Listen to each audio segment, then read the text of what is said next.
I was disowned at 16, pregnant, and left to survive alone. But 20 years later, the same parents who erased me from their lives came back this time, not to apologize but to sue me for my son. Discallable. This story is a work of fiction. Any resemblance to real persons, living or dead, or actual events is purely coincidental. I was 16 when everything in my life changed in a way I could never undo. It did not start with something dramatic or loud. It began with silence, the kind of silence that follows a mistake you are too young to fully understand, but too afraid to confess. I remember sitting in my school uniform, staring at my reflection in the mirror, trying to convince myself that nothing was wrong, that I could still fix whatever had happened. But deep inside, I already knew my world had tilted off balance. I had been an ordinary student before that day. Someone who worried about exams, friendships, and small dreams about the future. My parents had strict expectations, especially about discipline and reputation. In our home, honor mattered more than feelings, and mistakes were not forgiven easily. The truth I was carrying inside me felt heavier every hour. I did not know how to say it out loud. I rehearsed words in my mind, imagining different ways to explain. But every version ended the same way: rejection, anger, disappointment. So I stayed quiet, hoping somehow time would reverse itself. But time does not reverse for anyone, especially not for someone standing at the edge of a decision they never prepared for. I started avoiding my parents more, staying longer in school, pretending I had extra classes or group study sessions. I felt like I was living two lives at once, one visible, one hidden, and both slowly collapsing. The day my secret was discovered, it did not come through confession. It came through suspicion. My mother noticed changes first. She saw how I avoided food, how I became quiet, how I refused to meet her eyes. She began asking questions, small at first, then sharper. My answers were weak, incomplete. I was scared that even a single word might expose everything. Eventually, the truth could not stay hidden. It came out in fragments, not fully spoken but understood through fear and hesitation. The moment they realized what had happened, the atmosphere in our home changed instantly.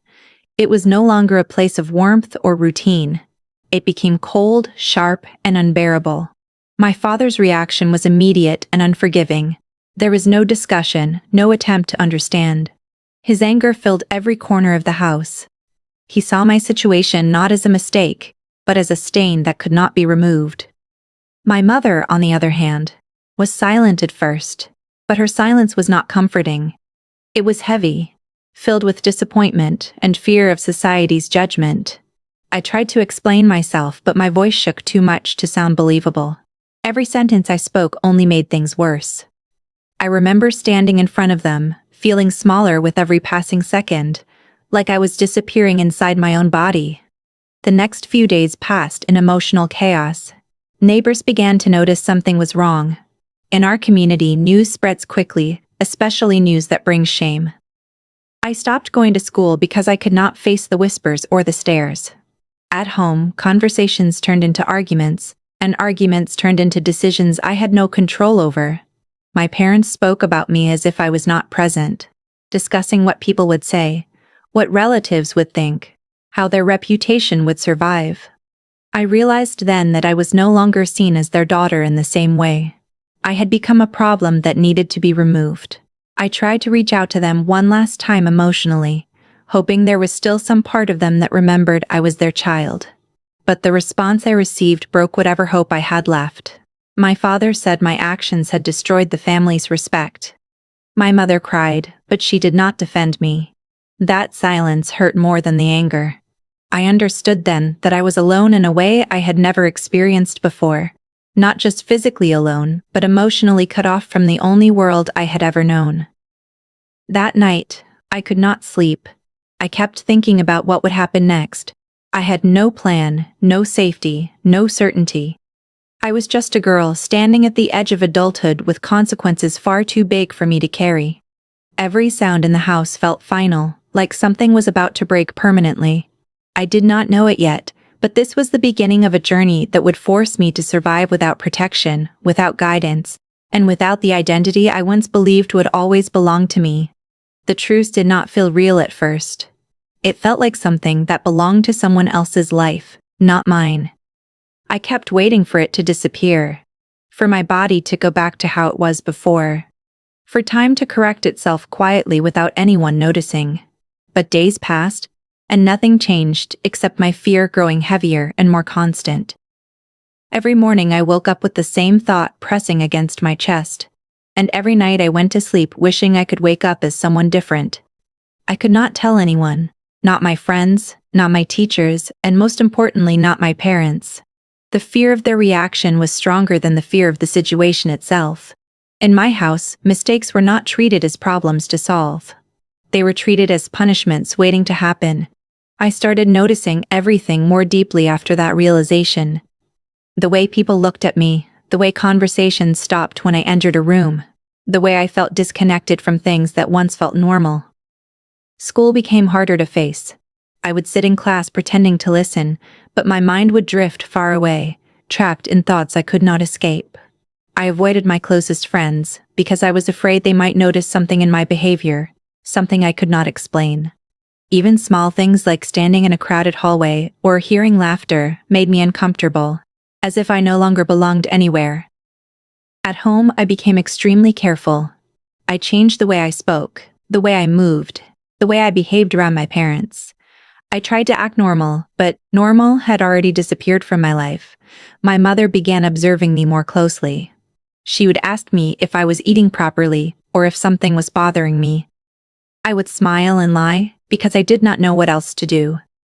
Every lie made me feel worse, but the truth felt impossible. My father was more distant, but his silence had its own pressure. It felt like he was always watching, always judging without saying a word. As days turned into weeks, the secret became harder to carry. I started feeling physically weak, not just emotionally overwhelmed. My body was changing in ways I did not fully understand at first, but deep down I knew what it meant. That knowledge made me feel trapped. I would stand in front of the mirror for long periods, trying to convince myself that I was still the same person I used to be. But I was not. Something irreversible was happening, and I had no control over it. The fear of what would come next began to replace every other thought in my mind. One afternoon, I missed school without telling anyone. I stayed in my room, lying on the bed, staring at the ceiling, trying to gather the courage to think clearly. That was the first time I truly admitted the truth to myself without denying it. Saying it in my mind felt like breaking something permanently inside me. I did not cry immediately. Instead, I just felt numb, like my emotions had shut down to protect me from collapsing completely. But later, when the silence became too heavy, the tears came without warning. I started searching for answers in places I never imagined before.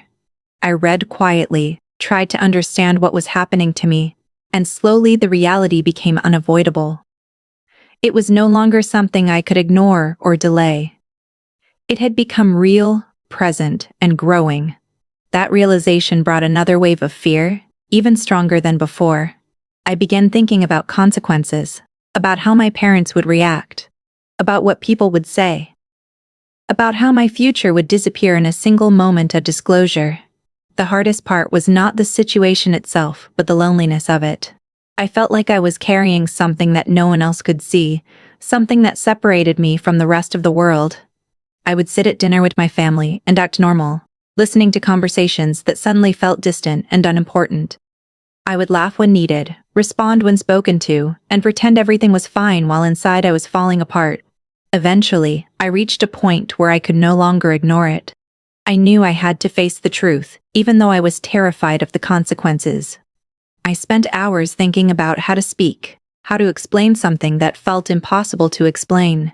I rehearsed sentences in my mind, but every version sounded wrong.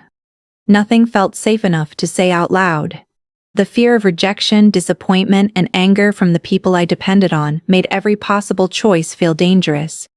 In those days, I began to understand something I had never experienced before.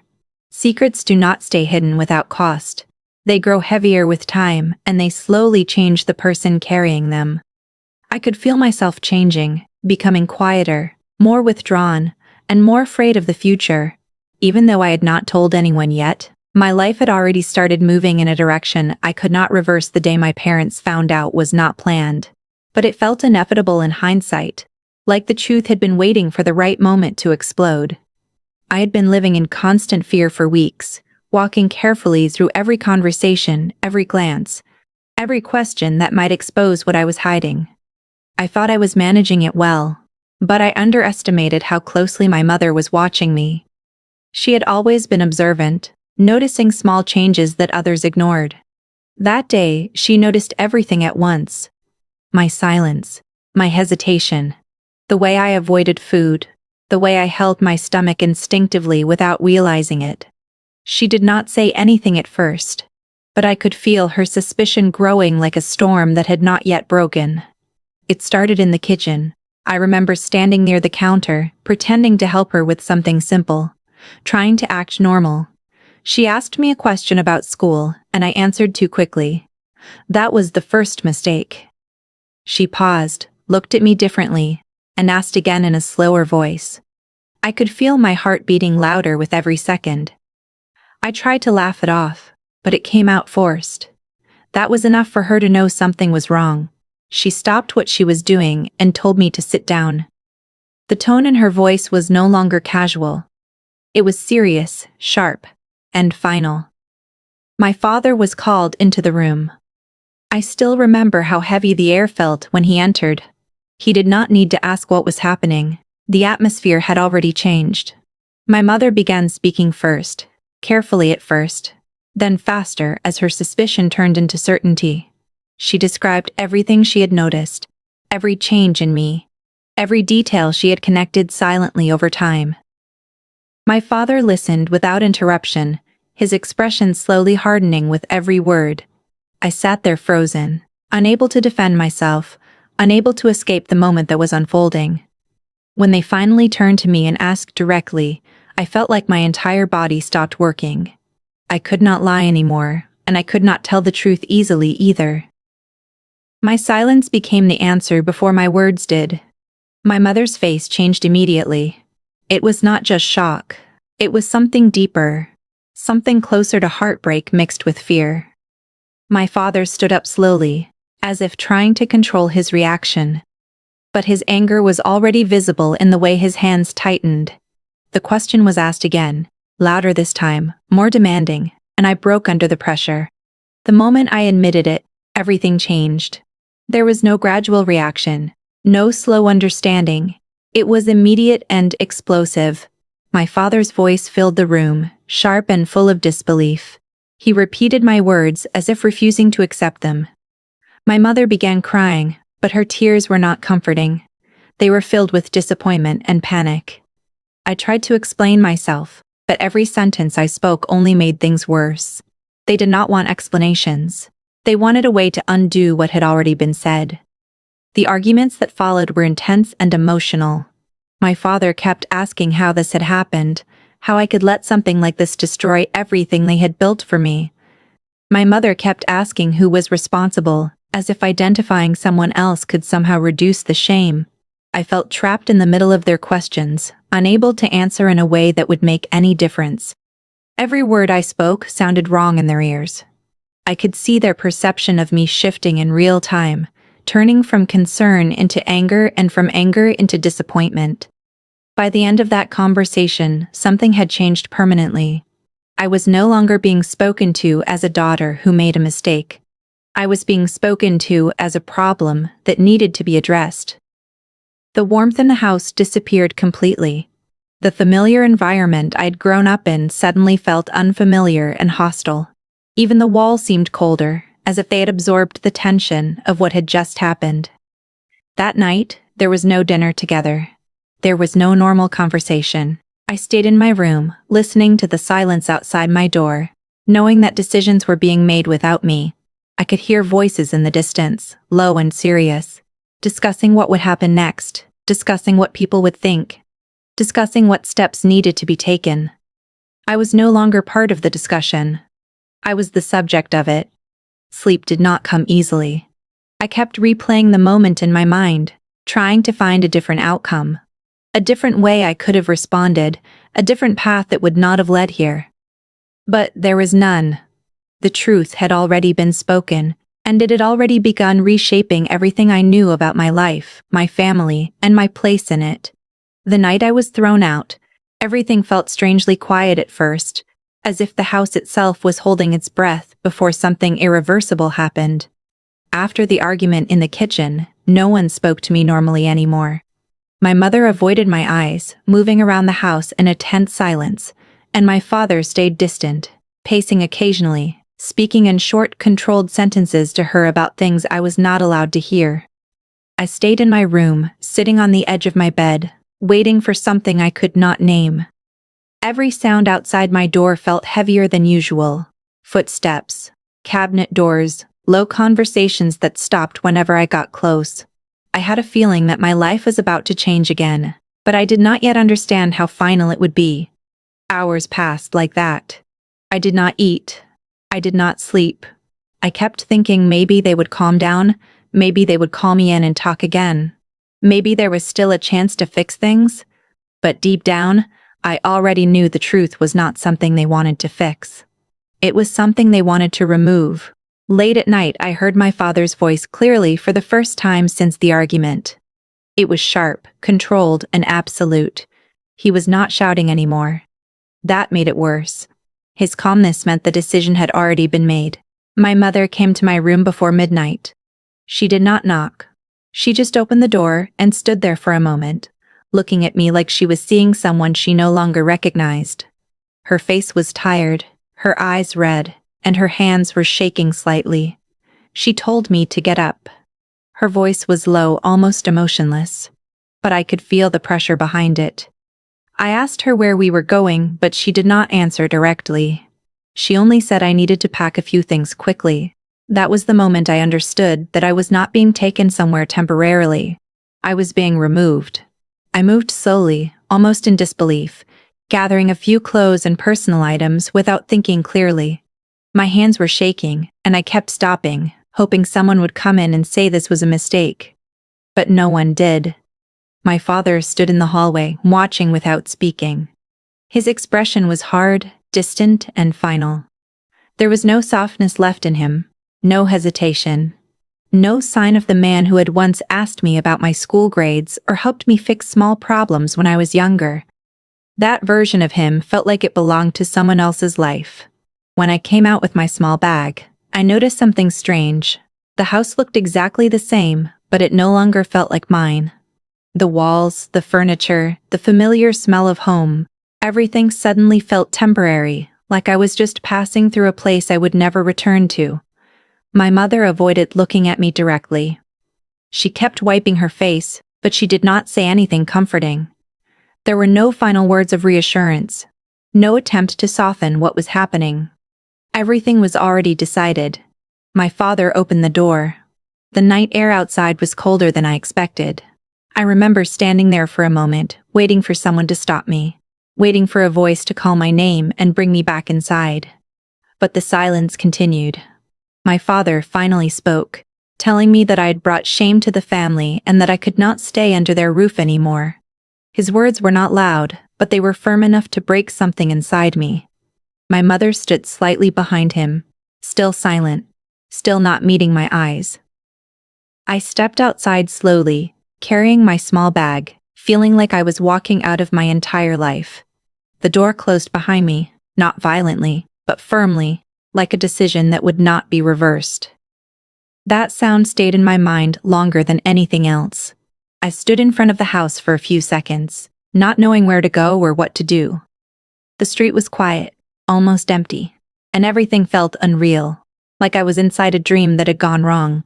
I tried knocking again after a moment, hoping something might change, but there was no response. I could hear movement inside, but no one came to the door. I realized then that I had been completely cut off from everything familiar. I was no longer part of that household, no longer protected by it, no longer recognized by it. The idea was too large for my mind to process fully, so I just stood there holding my bag, trying to understand what comes after being erased from your own home. After a while, I started walking without a clear direction. My legs moved automatically, as if my body understood I had nowhere to stay. The streets were empty and dimly lit, and every step felt heavier than the last. I kept looking back at the house, hoping to see a light turn on, hoping to see someone open the door again. But nothing changed. It remained closed, silent, and final. I did not know where I would sleep that night, or how I would survive the next day. But I kept walking anyway because stopping felt impossible. The moment I left my home, the world outside felt nothing like the place I had known before. Everything looked familiar. Streets, lights, buildings. But nothing felt safe anymore. As if I had crossed into a version of life where I no longer belonged. I walked without direction for a long time that night, holding my small bag tightly, afraid that even stopping for a moment would make reality fully collapse onto me. There were people around me, cars passing, voices laughing in the distance, but I felt invisible, like I had already disappeared from the world I used to know. The night air grew colder as I kept moving, and I began to understand what it truly means to have nowhere to go. I passed familiar streets, where I'd once walked with friends, but now, every place felt distant, like a memory that no longer belonged to me. I tried calling a friend once, standing near a dim streetlight, but my voice shook too much, and I hung up before anyone could answer. I realized I could not return home, and I could not ask anyone for help without explaining a truth I was not ready to face out loud. I sat down on a bus stop bench for the first time that night, feeling my strength slowly fade as exhaustion replaced shock. Every sound around me felt louder than it should have. Every passing stranger, a reminder that I was alone in a world that kept moving without me. I hugged my bag closer to my chest, not because it was valuable, but because it was the only thing connecting me to the life I had lost. I kept thinking about my parents, about the door closing behind me, about how quickly love can turn into rejection without warning or explanation. As the night grew deeper, I started feeling fear in a different way. Not just emotional fear, but physical danger from being alone outside. I noticed how empty some streets were, how dark corners felt unsafe, and how every unfamiliar sound made my heart jump without control. I did not cry loudly, but tears kept falling silently as I walked, because I finally understood that my life had completely changed in one night. And somewhere between fear and exhaustion, I realized that survival was now the only thing I had left, even if I did not know how to do it. I wandered through quieter areas of the city where streetlights flickered and shops were closed, looking for somewhere warm to sit or rest. Every bench I passed felt like a temporary option, never a solution, as I was constantly aware that I did not belong anywhere anymore. I started noticing small details I had never paid attention to before, like how security guards watched people at night, or how shop shutters echoed when pulled down. Those sounds made me more aware of how exposed I was, as if the world had suddenly become a place designed to remind me I had no protection. I checked my phone repeatedly, hoping for a message from anyone. But there was nothing, except silence that grew heavier with each passing minute. I began to understand that the life I had known was not just paused, it was gone, and I was now living inside its absence. By the time the night grew even colder, I had no energy left to walk properly, so I moved slowly, stopping often to catch my breath. I kept telling myself I just needed to survive until morning, but I did not know where morning would safely find me. I sat again for a while near an empty street corner, watching shadows move as cars passed in the distance without noticing me. In that moment, I understood something painful, that life outside home was not freedom, but uncertainty without any protection or guarantee.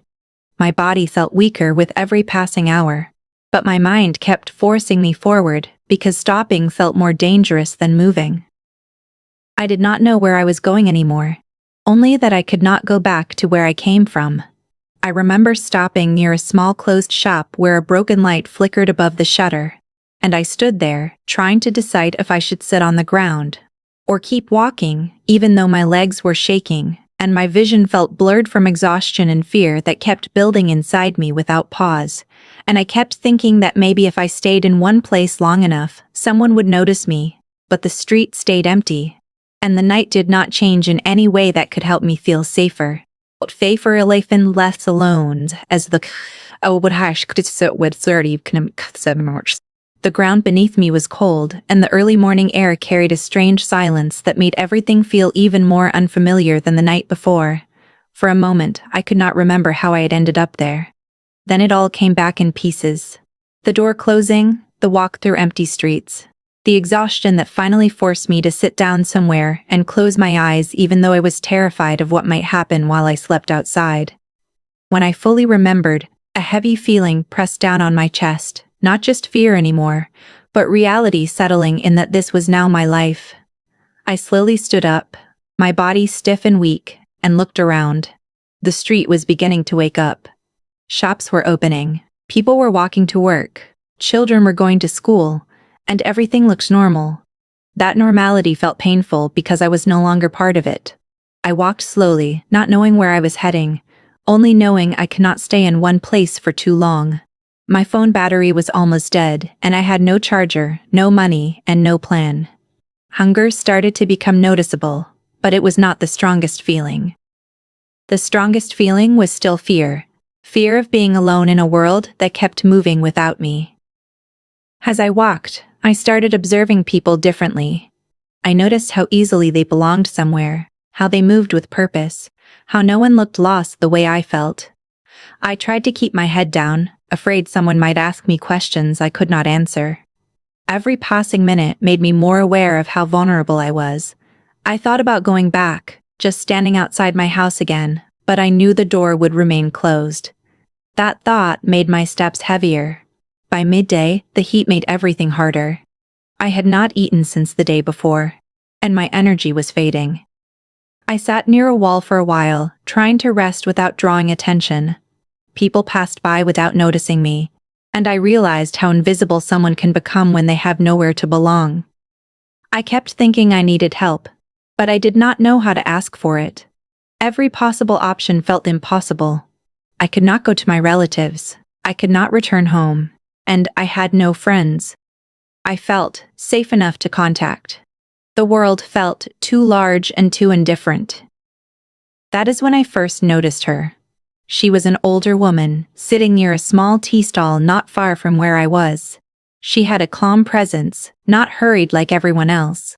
She was watching the street quietly, as if she understood something about it that others did not. I did not approach her at first. I was too afraid of rejection. But something about her gaze made me feel less invisible. After a long time of sitting and hesitating, I finally stood up and walked slowly toward the stall. Not directly to her, but close enough that she could see me. I remember she looked at me carefully, not in a judgmental way, but in a noticing way, like she could tell I was struggling. I tried to ask for water, but my voice came out weaker than I expected.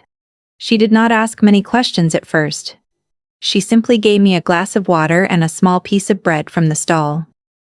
I hesitated before taking it, unsure if I deserved kindness from a stranger. She noticed that hesitation and told me gently to sit down. Her name was Mira. We did not talk much in the beginning. She let me eat slowly, without pressure. I was too emotional to speak properly, and I did not know how to explain my situation without breaking down. But she did not rush me.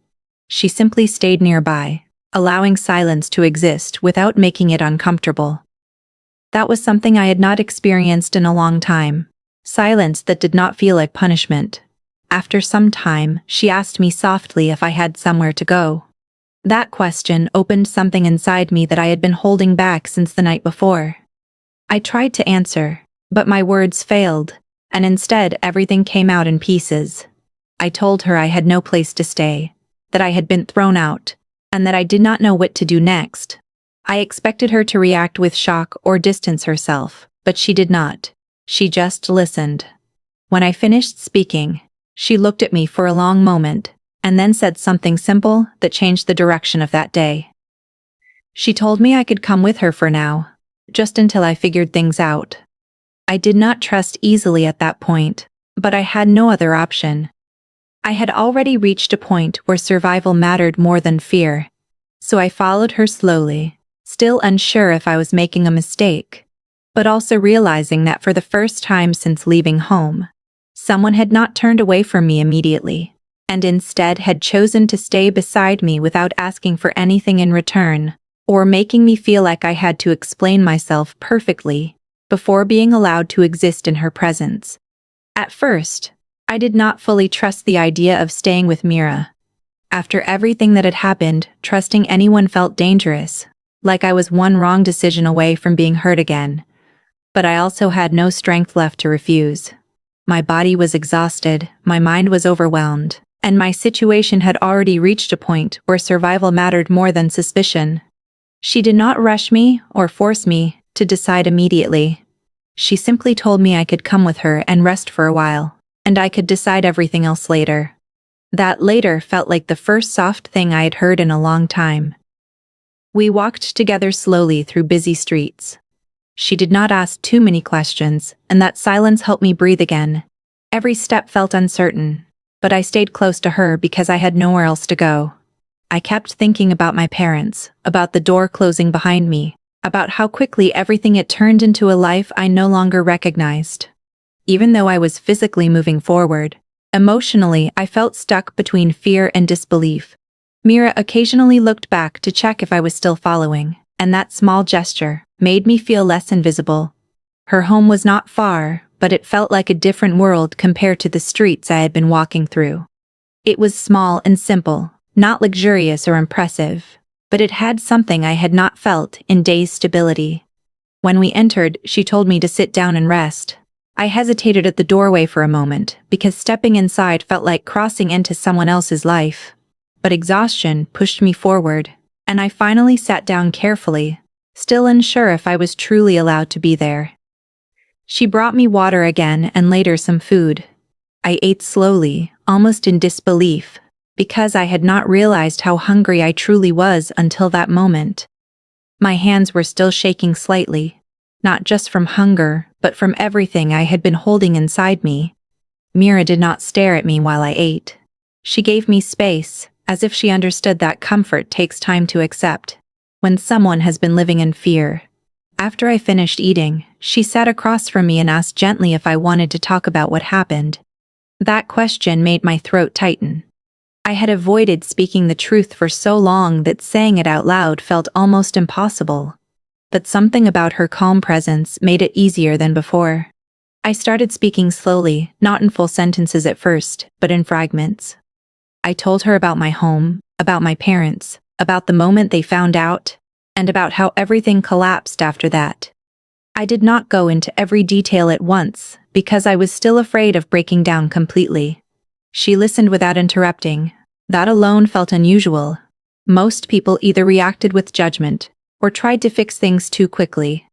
Mira did neither. She just listened, as if my story was real and valid, not something to be questioned or minimized. As I continued speaking, my voice became more steady, but the emotions underneath it kept rising. I told her about the night I was thrown out, about walking alone, about sleeping outside, and about how I had no idea what my next step was supposed to be. When I finished, there was a long silence. I expected her to react with concern or shock, but instead she simply nodded slowly, as if she had understood everything without needing to ask more questions. Then she told me something simple but powerful. She said that no matter what had happened, I was still too young to face the world completely alone. She told me I could stay there for a while until I figured things out properly, but I needed to take care of myself first. Her words did not fix anything, but they made me feel less like I was falling endlessly. That night, I slept on a small mattress she gave me. It was not perfect, but it was indoors, and that alone made it feel like safety. I remember lying there for a long time, unable to fully relax because my mind kept replaying everything that had happened. But slowly, exhaustion took over, and I slept without fear of being outside. In the days that followed, Mira did not treat me like a burden.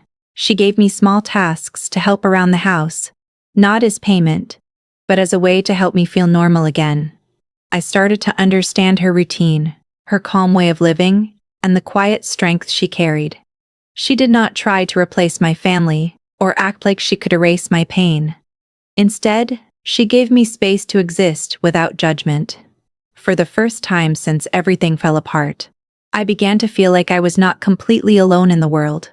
Even though I still did not know what my future would look like, or how long I could stay in this fragile safety, before life demanded I make decisions I was not ready for yet. The days after I started staying with Mira felt like a strange pause between two completely different lives. I was no longer on the streets, no longer constantly afraid of immediate danger, but I was also not healed or settled. I existed in a space that felt temporary, as if I was borrowing safety that I had not yet earned. My body slowly regained strength because I was eating properly again, but my mind was still trapped in everything that had happened. Every quiet moment reminded me that I was no longer the person I used to be. I had no contact with my parents, no idea what they were doing, and no way of knowing what my future would look like. But inside me, something was changing in ways I could not fully understand yet. Mira never pressured me to explain everything at once. She let me speak when I was ready and stay silent when I was not. That silence helped me recover in small ways. I started sleeping more peacefully, even though my thoughts still returned to the past every night. During the day, I tried to help her with small tasks, cleaning, cooking, organizing things in the house. It made me feel like I was not completely useless, like I still had some value in the world. But there was always a part of me that felt like I was just passing through someone else's life. It was during this time that I first fully understood what was happening inside my body. I had suspected it before, feared it, avoided thinking about it clearly, but now it could no longer be ignored. One morning, I woke up feeling unusually weak and overwhelmed by nausea. I sat quietly, trying to convince myself it was just stress or exhaustion, but deep down I already knew the truth I had been avoiding since the beginning. The realization hit me with a heaviness that made it difficult to breathe properly. I stayed in the room for a long time without moving, trying to process what this meant for my already broken situation. When Mira noticed that something was wrong, she did not force me to talk immediately. She waited until I was ready, as she always did.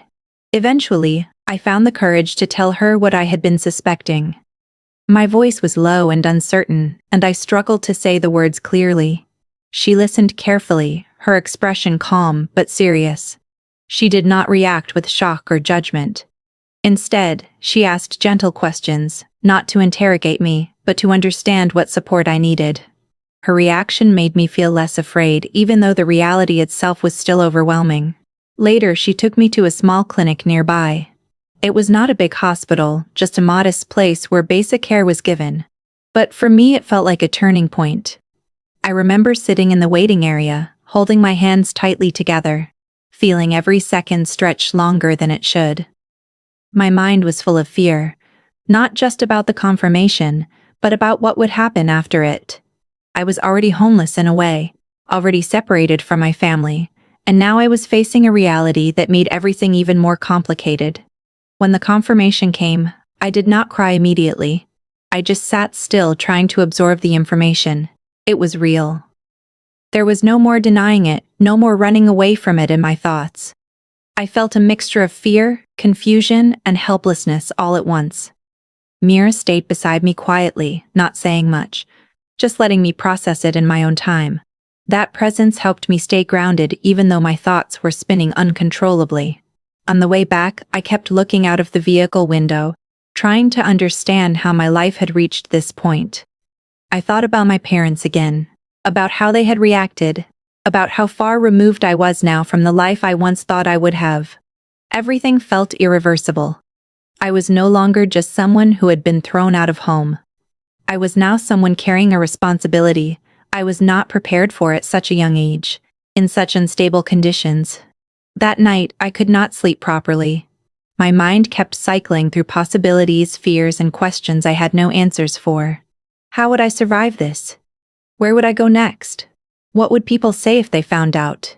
But there was also something else growing inside me slowly, something I had not expected. A sense that despite everything, this situation meant I was not completely without direction anymore. It did not feel like hope yet, but it felt like something I would eventually have to face and understand, no matter how uncertain or frightening it seemed at that moment. The day my son was born did not feel like a moment of joy at first. It felt like a long struggle that had finally reached its most intense point, where fear, pain, and exhaustion all came together in a way I could no longer separate. The months leading up to that day had not been easy. My body had changed, my emotions had changed, and my entire understanding of life had shifted in ways I was still trying to accept. Living with Mira had given me some stability, but nothing could fully remove the anxiety I carried every single day. I often thought about my parents during that time, wondering if they ever thought about me, or if I had simply been erased from their minds completely. When the first signs came that it was time, I was overwhelmed with panic. It was early in the morning and the house was quiet. I remember sitting up slowly, trying to understand what my body was telling me, but there was no doubt left anymore. Mira noticed immediately that something was wrong. She did not ask unnecessary questions. She just prepared herself calmly and told me we needed to go to the clinic. Her calmness helped me stay grounded, even though inside I felt like everything was falling apart again. The journey to the clinic felt longer than it actually was. Every small movement of the vehicle felt magnified in my mind. I kept holding on to the seat, trying to control my breathing, trying not to panic. My thoughts kept jumping between fear and disbelief. I was not ready for this moment, not emotionally, not mentally, and not in terms of the life I was still trying to rebuild. But there was no stopping it. Everything was already in motion, and I could only move forward with it. When we reached the clinic, everything became faster. People guided me inside, asked questions, prepared things, but I could barely focus on anything they were saying. Mira stayed close to me, holding my hand whenever I needed it. That small support meant more than words could express. I remember being taken into a room that felt too bright and too unfamiliar. The sounds around me became distant as the pain grew stronger and more overwhelming. Time lost meaning during those hours. Everything became a cycle of intensity and exhaustion. I remember closing my eyes tightly, trying to hold on to something stable in my mind. But there was nothing stable left except the thought that this would eventually end. The pain was not just physical.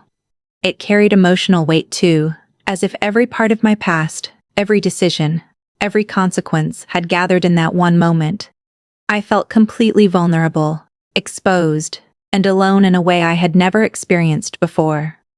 Mira stayed with me throughout everything. She spoke gently when I needed encouragement and stayed silent when I could not respond. There were moments when I felt like I could not continue, but she kept reminding me softly to breathe, to hold on, to stay present. I do not remember every detail clearly because the experience was overwhelming, but I do remember the feeling of not being abandoned, which was something I had feared deeply since the day my life fell apart. After what felt like an endless struggle, the moment finally came when I heard my son's first cry. It was not just a sound. It felt like something inside me shifted completely. In that instant, the pain did not disappear, but it became secondary to something far more powerful. I remember tears forming, without me even realizing it. The doctors and nurses were still moving around me, but my attention was fixed on that sound. It was small, fragile, but incredibly real. When I finally saw him, everything else faded for a moment. He was placed carefully near me, and I looked at him in a way I had never looked at anything before. It was not just emotional. It was overwhelming in a way I could not explain. I felt fear, responsibility, love, and uncertainty all at once. I was still very young, still unsure of my future, still carrying the weight of everything I had lost. But in that moment, something new existed in my life that I could not ignore. Mira stood beside me quietly, watching without interrupting the moment. I could see in her eyes that she understood how significant this was, not just medically or physically, but emotionally and personally. I did not have the right words to express what I felt, so I just stayed silent, holding on to the only connection I had to something new and fragile that had just entered my life. After everything settled, I was moved to a recovery room. My body felt completely drained, as if all strength had been used up, but my mind remained awake, constantly aware of the new reality I was now responsible for. I kept looking at my son, trying to understand what kind of future I could possibly give him, considering everything I had been through. The fear was still there. but it was now joined by something else I had never felt before in the same way. A deep sense of responsibility that I knew would shape everything that came next in my life, even though I had no idea how I would manage it, or what direction it would eventually take me in as I sat there holding him close, without knowing what tomorrow would bring. The first days after my son was born felt like I was living in a completely different version of reality. My body was weak, my emotions were fragile, and my mind could not fully process the fact that I was now responsible for another human life. Everything felt overwhelming in a quiet way, not loud or dramatic, but heavy and constant. Like a pressure that never left my chest. I would wake up in the small recovery space Mira had arranged for me and immediately look toward my son, just to make sure he was still there, still real, still part of my life, and not something I had imagined during the most intense moments of pain. Mira stayed with me during those early days more than I expected.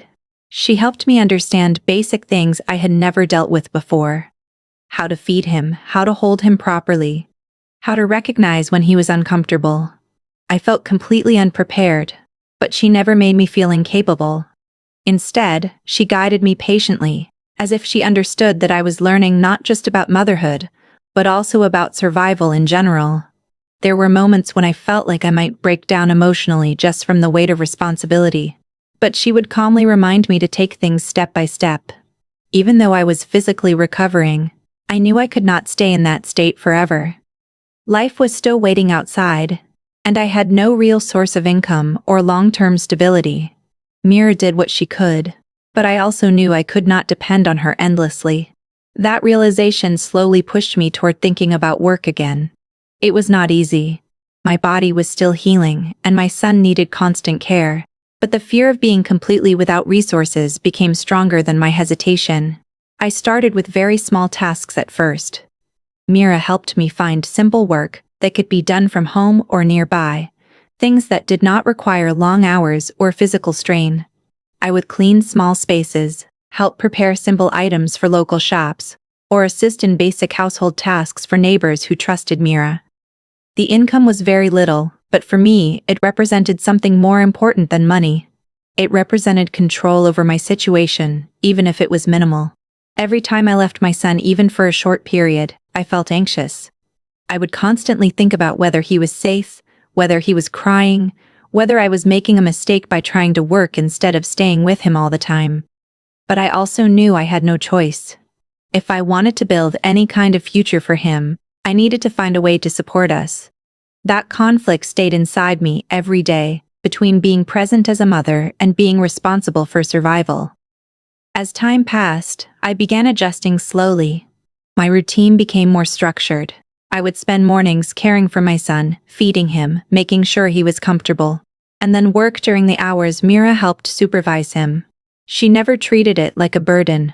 Instead, she often encouraged me, telling me that I was stronger than I realized, even when I did not feel that way at all. There were still emotional struggles that I could not ignore. Some nights, when everything was quiet, I would think about my parents.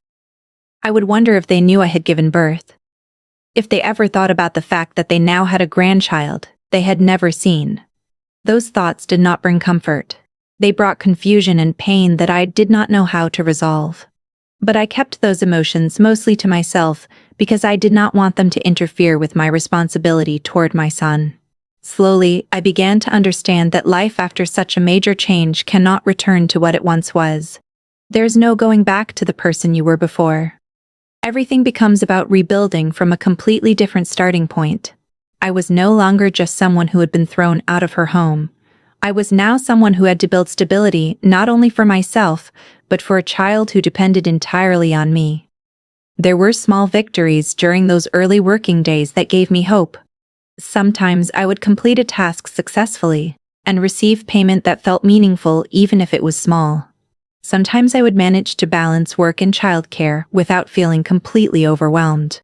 These moments were not dramatic, but they mattered because they proved to me that I could still function in the world despite everything I had gone through. By the end of those early months, I had not yet achieved stability, but I had taken the first steps toward it. My life was still uncertain, my income still limited, and my emotions still healing. but I was no longer completely lost in survival mode. I was beginning to move forward, slowly and carefully, while carrying the responsibility of my son with me every single day, as I tried to create something stable out of a life that had once been completely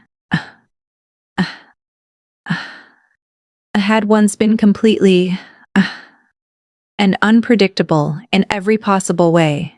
Going back to education after everything I had been through did not feel like a simple decision. It felt like standing at the edge of two completely different lives and trying to step into one, while still carrying the weight of the other. I had left school under painful circumstances, and the thought of returning made me nervous in a way I could not easily explain. I was no longer the same girl who had once sat in the classroom worrying about exams and homework. I was now a mother, someone who had experienced rejection, survival, and responsibility in ways most students my age could not imagine. Still, deep inside me, there was a part that refused to give up on education completely. Mira was the one who first encouraged me to think about continuing my studies. She never forced the idea, but she would gently mention how important it was for long-term stability, especially for someone in my situation. At first, I resisted. I felt like I had already fallen too far behind, like returning to school would only remind me of everything I had lost, but over time, her words stayed in my mind. I began to realize that without education, my options would remain limited, and I wanted more than just survival for myself and my son. The decision was not easy. I had to think about childcare, time management, money, and emotional readiness all at once. Every part of my life was already stretched thin. But eventually, I chose to try. I enrolled in a program that allowed flexible timing, something that would let me study while still taking care of my responsibilities at home. Even making that decision felt like a small victory, because it meant I was choosing progress instead of staying stuck in fear. The first day I attended classes again was overwhelming. Walking into an educational environment after so long made me feel like I did not belong there anymore. Students around me looked younger, more carefree, and completely unaware of the struggles I had faced. I kept my head down, trying not to draw attention to myself. I worried constantly about being judged, about people noticing that I was different in ways I could not hide. Sitting in the classroom brought back memories I had tried to bury. I remembered the girl I used to be before everything changed. I remembered the dreams I once had and the normal life I thought I would continue living. At times it was emotionally difficult to focus on the lessons because my mind kept drifting between the past and the present. But I forced myself to stay engaged, reminding myself that this was part of rebuilding. Balancing studies with motherhood was the hardest challenge I had faced so far. My mornings were dedicated to my son, making sure he was fed, safe, and cared for. My afternoons or evenings were spent trying to study, often with interruptions and exhaustion. There were moments when I felt like I was failing at both roles, like I was not giving enough attention to my child, and not performing well enough in my studies. That guilt was constant, but I had to keep moving forward anyway. Mira continued to support me during this phase. She helped with my son when I needed to attend classes or study for longer periods. Without her help, I would not have been able to manage both responsibilities. I often felt grateful, but also slightly guilty for relying on her so much. Still, she never made me feel like a burden. She treated my struggle as something temporary, something I would eventually grow out of. As weeks passed, I slowly began to adjust to the rhythm of studying again. It was not perfect, and I was not the top student, but I was trying consistently. That effort itself felt like progress. I started understanding subjects more clearly, participating in discussions, and completing assignments on time whenever possible. Each small success gave me a bit more confidence than I had before. There were also emotional challenges I could not avoid. Sometimes I would sit alone at night after studying and feel an overwhelming sense of loneliness. I would think about how different my life was compared to others my age. While they were focusing only on their future careers and friendships, I was balancing education with raising a child and recovering from a past I never fully escaped. But I also began to notice something important. My struggles were shaping my strength in ways I had not expected. Slowly, I started to believe that education was not just about catching up with others. It was about creating a stable foundation for my son and myself.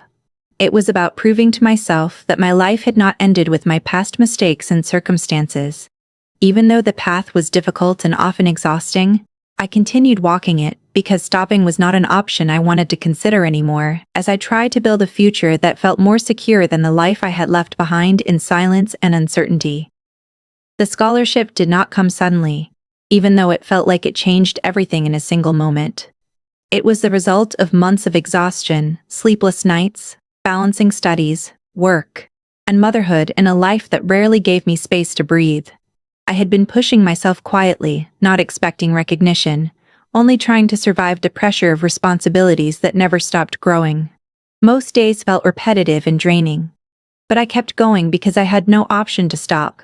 My life had become a cycle of waking up, caring for my son, studying whenever possible, and working small jobs whenever time allowed. There was no luxury of rest, only the need to keep moving forward. I did not consider myself exceptional in any way. I was just trying to stay consistent. I attended classes whenever I could, submitted assignments even when I was tired, and studied late at night after my son had fallen asleep. There were many moments when I doubted myself. I would look at other students and feel like I was behind in every possible way. They had time, energy, and focus that I could not always afford. I had responsibilities that constantly divided my attention. But still, I refused to give up, because I knew that stopping would mean losing the only chance I had to rebuild my future. One day I was called by one of my instructors after class. I remember feeling nervous because I thought I had made a mistake, or missed something important. Instead, I was told that my performance and determination had been noticed by a review committee. I did not fully understand what that meant at first. I listened carefully as they explained that there was an opportunity for financial support for students who showed strong commitment despite difficult circumstances. My name had been recommended for consideration. At that moment, I did not feel excitement immediately. I felt confusion. I had never thought of myself as someone who would be selected for something like that. I had always seen myself as someone struggling quietly in the background, not someone being recognized. I went home that day with the information in my mind, trying to process whether it was real or just a misunderstanding. Mira was the first person I told. She listened carefully, as she always did, without interrupting or reacting too quickly. When I finished explaining, she smiled gently and told me that I had been working harder than I realized. She said that sometimes people who go through the most difficult situations develop a kind of strength that others do not see immediately. Her words stayed with me because they made me look at my own journey differently, not as failure, but as persistence. A few weeks later, I was officially informed that I had been selected for the scholarship. The moment I heard it, I felt a mixture of emotions that were difficult to separate. There was relief, disbelief, and a quiet sense of validation that I had not expected. It was not just about financial support. It was about being seen. For so long, I had felt invisible in many parts of my life, as someone who was just trying to survive without recognition or acknowledgement. This moment felt like proof that my efforts had not been wasted. The scholarship helped change my daily life in practical ways. I no longer had to worry as intensely about every small expense related to my education. It reduced some of the pressure that had been constantly sitting on my shoulders. I was able to focus more on learning instead of constantly worrying about how I would manage everything financially. It did not solve all my problems, but it made them more manageable. However, the emotional impact was even greater than the practical one. I started believing in my own abilities a little more. Before this, I had often questioned whether I was doing enough or whether I would ever be able to create a stable future. But now, there was external validation that my efforts mattered. It gave me motivation to continue even when things felt difficult. My son was still very young during this time, but he became a silent source of strength for me. Every time I felt like giving up, I would look at him and remind myself why I was doing all of this. I wanted him to grow up in a life that was not defined by instability or fear. I wanted him to see that even when life becomes difficult, it is still possible to move forward. With the scholarship, my schedule became slightly more balanced. I could reduce some of the work hours I had been taking and spend more focused time on my studies and my child. It was not a perfect balance, but it was better than before. Slowly, I began to feel like I was building something stable, even if it was still fragile. Looking back, that moment marked a turning point in my journey. It did not erase my past or solve everything immediately, but it gave me something I had not felt in a long time. A sense that my future was no longer completely uncertain, and that my efforts were finally beginning to open doors I had once thought were permanently closed, as I continued trying to hold my life together in a way that felt more hopeful than it ever had before. This moment arrived unexpectedly, but meaningfully, in my long and difficult journey. After receiving the scholarship, my life did not might me, but many thighs. For the first time in a long while, I was not constantly calculating survival in every single hour of my day. There was still pressure, still responsibility, still the constant presence of my past in the back of my mind. But there was also a growing sense that I was no longer completely stuck. I was beginning to move forward, even if slowly. I continued studying with more consistency than before. The scholarship removed some of the financial pressure, but it did not remove the emotional or physical exhaustion that came with balancing everything. My days were still divided between my son, my education, and maintaining some form of work to support basic needs. However, the difference now was that I was not constantly breaking under pressure. I was learning how to manage it. My son was growing quickly during this time. He was no longer an infant, but a curious child who reacted to the world with innocent questions and constant energy. Watching him grow gave me a strange mix of emotions. On one hand, it made me happy to see him healthy and developing normally. On the other hand, it reminded me constantly of how much responsibility I carried alone. There were moments when I wished I had more support, but I also knew I could not change my situation by wishing. I had to work with what I had. Mira remained an important part of my life during this phase. She never interfered in a controlling way, but she was always present when needed. She helped me manage time, supported my son when I had classes, and occasionally reminded me to take care of my own health, something I often neglected without realizing it. Over time, she became less of a temporary helper and more like a steady presence I could rely on without fear of judgment. As months passed, I started noticing changes in myself that were not immediate but gradual. I became more confident in conversations. I started participating more in academic discussions without overthinking every word. I no longer felt like I was constantly falling behind, even though I was still managing a complex life outside of education. I began to accept that my journey was different, not lesser, just shaped by different circumstances. There were still difficult days, of course. Some nights I would feel overwhelmed by exhaustion and uncertainty. There were moments when I questioned whether I was doing enough for my son, or whether I was progressing fast enough in my studies. But those thoughts no longer stopped me from continuing. I had learned to sit with discomfort without letting it control my decisions completely. Financial stability improved slowly but not perfectly. The scholarship helped, but I still took on small responsibilities to contribute to daily expenses. However, the difference was that now I had some breathing space to choose what I could manage, instead of accepting whatever was available out of desperation. That shift, even though small, made a significant difference in how I viewed my life.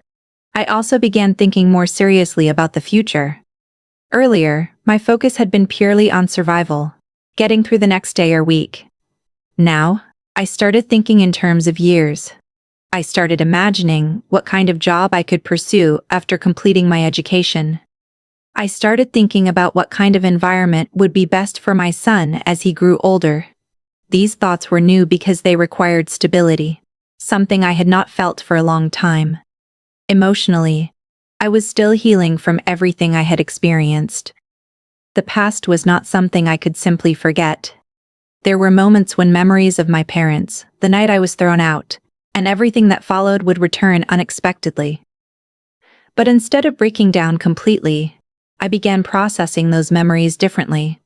They became part of my history rather than my present. My relationship with Mira also evolved during this time. She was no longer just someone who helped me survive difficult situations.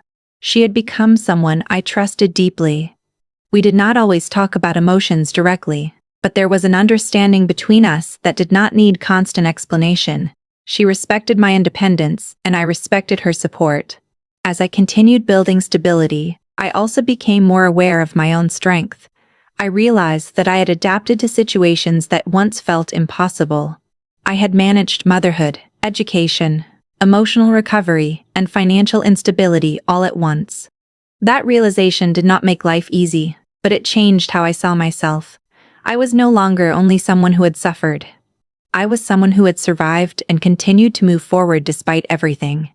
By the end of this phase, my life was still not perfect, and challenges still existed in many forms, but I was no longer standing in complete uncertainty. I had direction, structure, and a slowly growing sense of control over my future, which felt like a turning point I had once thought would never arrive as I continued building a life that was no longer defined only by loss, but also by effort, progress, and quiet determination. My son's childhood began to take shape in a way that surprised me more than anything else in my life. When he was born, I had been consumed by survival, fear, and uncertainty. I did not fully understand what kind of mother I would become, or what kind of future I could give him. But as the months and years passed, I started seeing him not just as a responsibility, but as a person with his own personality, thoughts, and curiosity about the world. Watching him grow changed something inside me that I had not expected to change so deeply. From a very young age, he showed signs of intelligence that made people around us notice him quickly. He was always asking questions, not simple ones, but thoughtful ones that surprised even adults. He would ask why the sky changed color, how machines worked, or why people behaved differently in certain situations. At first, I would try to answer as best as I could, but often, I did not have all the answers. Instead of being frustrated, he would just think quietly and come up with his own explanations, which made me realize how naturally curious he was. I made a conscious effort to give him as normal a childhood as possible, even though our circumstances were not traditional. We did not have a large family around us, and we did not live in luxury. But I tried to make sure he felt safe, loved, and supported. I did not want him to feel the absence of a father, or the complicated distance from my own parents. I wanted his world to feel stable, even if mine was still being rebuilt. Education became important very early in his life. I noticed that he enjoyed learning new things, especially when they involved patterns, numbers, or problem solving. He would spend time arranging objects, asking me to explain simple concepts, and trying to read even before he formally started school. Mira often noticed this as well and encouraged me to nurture his curiosity instead of controlling it. She would sometimes bring simple educational games or books that helped him develop his thinking in a playful way. As he grew older, I started seeing his personality more clearly. He was independent in many ways, but also emotionally sensitive. He would notice when I was tired or stressed and try to comfort me in small ways, which sometimes made me feel guilty because I wanted him to focus on being a child, not worrying about my struggles. But at the same time, those moments created a bond between us that felt very strong and genuine. There were times when I would look at him and feel a deep sense of reflection about my own life. I would think about how different his path was compared to mine at his age. I was forced to grow up quickly, facing situations I was not emotionally ready for. But I was determined not to pass that burden on to him. I wanted him to grow at his own pace, without fear or pressure that came from instability or rejection. His intelligence became more noticeable as he started school. Teachers would often mention that he understood concepts quickly and asked insightful questions that went beyond his age group. While I felt proud hearing this, I also felt a quiet responsibility growing inside me. I knew that supporting a child with potential required more than just basic care. It required attention, encouragement, and resources, even if limited. Despite our difficult past, I made sure he never felt unloved or unwanted. I spoke to him openly about learning, kindness, and resilience, but I carefully chose what to share about my personal history. I did not want him to carry emotional weight that was not his to bear. I believed that he had the right to grow without being shaped by the pain I had experienced. Mira also played a role in encouraging his development. She treated him kindly and would sometimes spend time talking with him, answering his questions, and guiding him through small learning activities.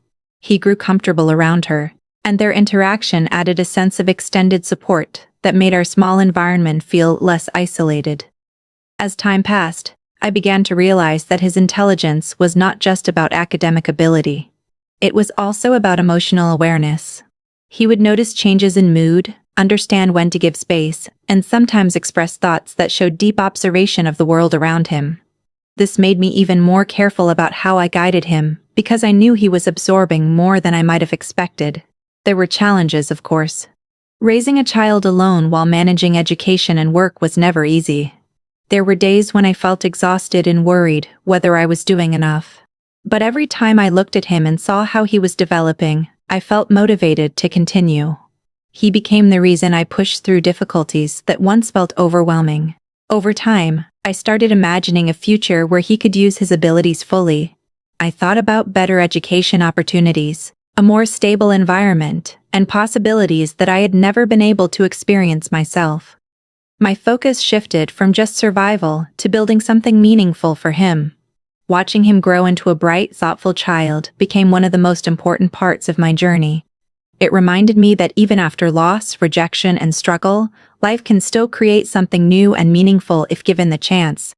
And I held on to that realization as he continued developing in ways that gave my life a sense of purpose I had never felt before, in the same form as I watched him discover the world with increasing confidence and curiosity every single day.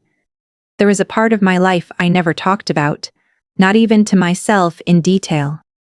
It was not that I had forgotten it, but more that I had learned how to lock it away so tightly that I could function without constantly breaking down. My past with my parents, the house I was thrown out of, and the life I lost at 16 remained inside me like a closed room I never opened. I could hear it sometimes in silence, especially at night. But I trained myself to keep moving forward, because I had a child to raise and a life to rebuild. Still, no matter how far I ran from it emotionally, I always knew it was there, waiting beneath everything I was trying to create. As the years passed, I rarely spoke about my family of origin. People around me assumed different things. Some thought I had no family at all. Others assumed there was distance or conflict that I preferred not to explain. I never corrected them fully. It was easier to let the assumptions exist than to reopen wounds that had not fully healed. Even when my son asked simple questions about grandparents or relatives, I would respond carefully, never lying completely but never revealing the full truth either. I told him that sometimes families are complicated, and not everyone stays together, and he accepted that explanation with the innocence of a child who trusts what he is told. But silence does not erase the past. It only pushes it deeper. There were moments when memories would return unexpectedly. A smell, a sound, or even a certain time of day would bring back fragments of that night when I was forced out of my home.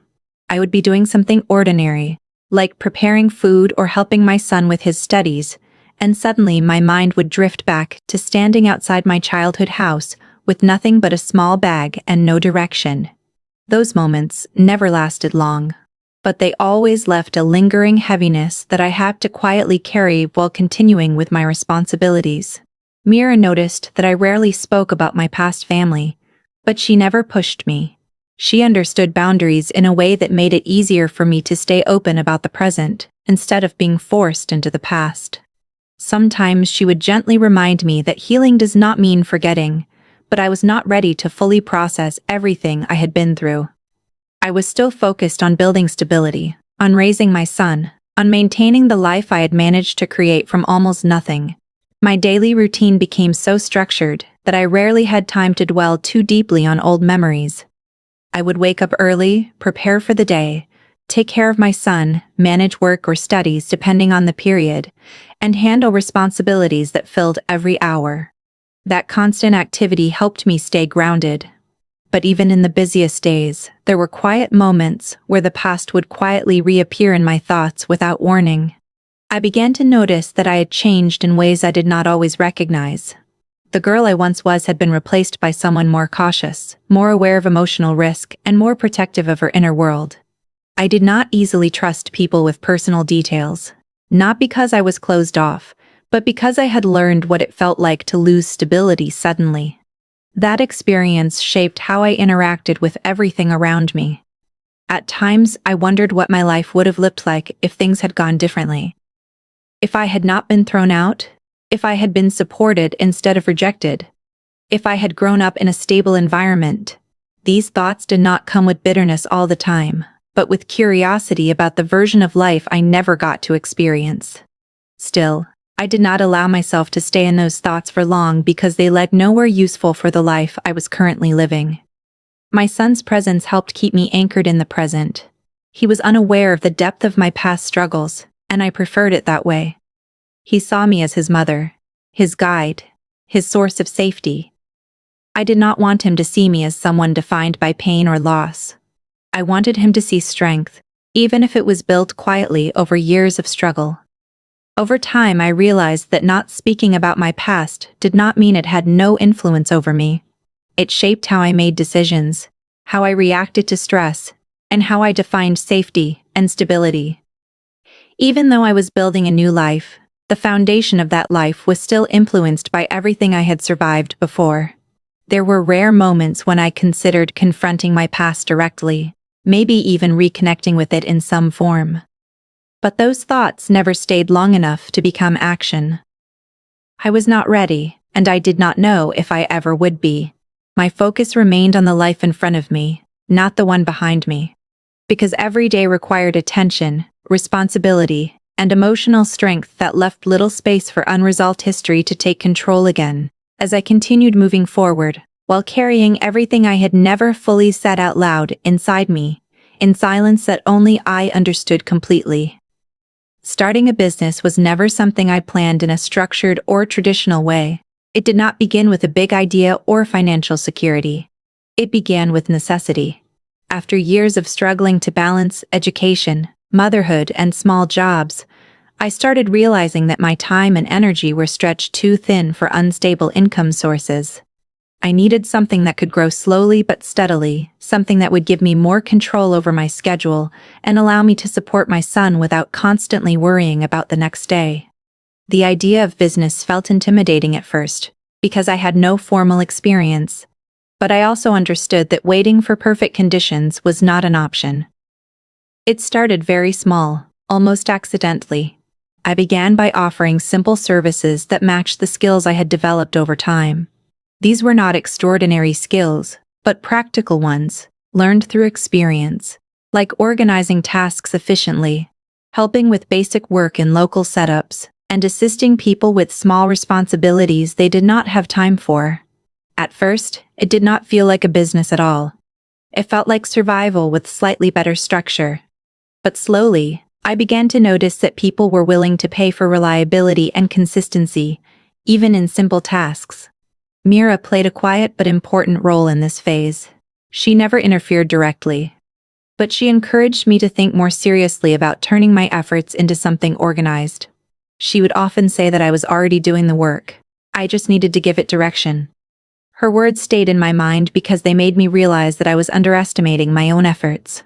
What I saw as small survival jobs, she saw as the foundation of something that could grow. The beginning was not easy. I had to manage my time very carefully because my son still required constant attention, and I cannot afford to neglect his care. Most of my work happened during small windows of time when he was asleep, or when Mira could help supervise him. I learned to plan my days with precision, dividing attention between responsibilities that never fully stopped. There were moments of exhaustion when I questioned whether I was doing too much, but I also knew that stability would not come without effort. Financially, progress was slow at first. Some days I earned very little, and other days nothing at all. But I kept going because I was not only building income, I was building experience and trust. I began to understand how relationships with people mattered in sustaining work. Reliability became my strongest asset. When I committed to something, I made sure it was completed properly, even if it required extra effort. Over time, this consistency started bringing more opportunities. I did not take risks that were beyond my capacity. Instead, I focused on gradual growth. I reinvested small earnings into improving basic tools and resources that helped me work more efficiently. I also began learning from others who had experience in similar fields. I paid attention to how they managed tasks, communicated with clients, and maintained stability. Every small lesson contributed to my understanding of how work could be structured more effectively. As time passed, I started seeing a shift. People began recognizing my work not just as occasional help, but as dependable service. This recognition did not come suddenly, but through repeated experiences where I proved consistency. Slowly, I built a small but steady base of people who relied on my work. That trust became the foundation of what I was trying to build. Emotionally, this period was important because it changed how I saw myself. I was no longer just someone reacting to circumstances. I was someone actively creating structure in my life. That shift, although gradual, gave me a sense of confidence I had not felt in a long time. I started believing that even without perfect conditions, progress was still possible as effort remained consistent. There were still challenges, of course. Balancing motherhood and work never became easy. There were days when my son needed more attention and work had to be delayed. There were other days when work demanded focus, and I felt guilty for not being fully present. But over time, I learned that balance does not mean perfection. It means adjustment and acceptance of limitations while continuing forward. My son became part of my motivation in a deeper way during this phase. Every effort I made was connected to the idea of giving him a more secure future. I wanted him to grow up understanding that stability is built through persistence, not luck. Even though he was still young, I hoped that the environment I was creating would shape his understanding of responsibility and effort in a positive way. By the time small growth started becoming visible, I realized that what I had built was not just a source of income, but a foundation of independence. It was still fragile and far from complete, but it was mine. I had created it through patience, effort, and continuous learning. For the first time in many years, I felt that my life was not only about surviving past events, but also about building something that could continue to grow in the future as I moved forward with more confidence in my ability to manage life on my own terms, without relying entirely on uncertain circumstances or external support to define my stability anymore. 20 years passed in a way that did not feel dramatic, day by day. But when I looked back, it felt like an entirely different life had unfolded in front of me. Time did not heal everything, but it softened the edges of pain enough that I could function without constantly breaking under the weight of memory. I had built a life that was stable in its own imperfect way, centered around my son, my work, and the quiet structure I had slowly created from years of struggle. I no longer lived in survival mode every second, but the past still existed somewhere inside me, locked away but never fully erased. I had stopped expecting anything from my past family long ago. There was a time when I used to wonder if they would ever reach out, if there would ever be some form of reconciliation or explanation. But as years went by without a single sign, I learned to stop waiting. Life demanded attention in the present, not in unanswered questions from the past. My focus shifted entirely to building stability for my son and maintaining the life I had worked so hard to create. My son had grown into a young adult by then. He was intelligent, independent, and far more emotionally aware than most people his age. Watching him grow gave me a sense of accomplishment that nothing else in my life had ever matched. He had never known the chaos of my earlier years. I had worked very hard to make sure his childhood was stable, even if our circumstances were not perfect. He respected me deeply, and our bond had grown into something strong and quiet over the years, built on trust and shared understanding rather than dependency. My work had also evolved over time. What started as small, unstable efforts eventually turned into a more structured and reliable form of income. I had built a reputation based on consistency and responsibility, and that reputation allowed me to maintain a steady flow of work without constantly worrying about financial instability. It was not a luxurious life, but it was stable enough that I no longer felt like I was constantly falling behind. Mira had become less of a daily presence over the years, but her influence on my life remained.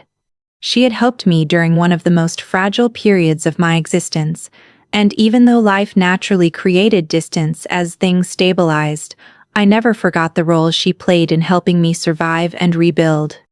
Occasionally, we would still communicate, but those interactions were no longer about survival.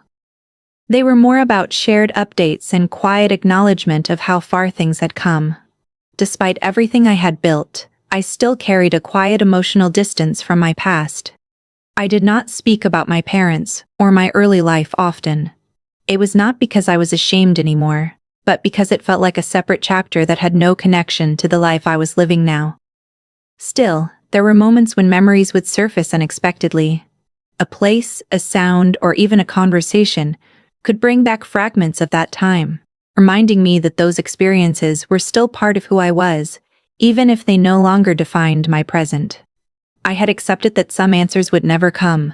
I stopped imagining closure from my past family, because it became clear that closure was something I had to create within myself, not something others would give me. That acceptance brought a quiet kind of peace, not complete healing, but enough stability to keep moving forward without being consumed by what I could not change. Life in the present was focused, structured, and predictable in a way that I had once thought impossible. I had responsibilities, routines, and a sense of direction that I never had in my younger years. My son's future was becoming more independent from my daily involvement, which gave me space to reflect more on my own life beyond survival and parenting. Sometimes I would sit alone and think about the person I used to be at 16, confused, scared, and completely unprepared for the life that followed. The contrast between that girl and who I had become was so extreme that it felt like two different people sharing the same timeline. I did not feel pride or regret when I thought about it, only a quiet recognition of how far life had taken me without warning. Even though I had built stability, I still remained cautious about emotional attachments and sudden changes. Life had taught me that stability is never guaranteed, so I learned to value consistency over excitement. I preferred quiet progress over unpredictable shifts. That mindset shaped how I made decisions, how I worked, and how I interacted with the world around me. By the end of these 20 years, I was no longer the person defined by abandonment or struggle alone. I was someone who had lived through both collapse and rebuilding, and who had learned how to exist in a life that was no longer controlled by the past, but still deeply shaped by it in ways that only I fully understood.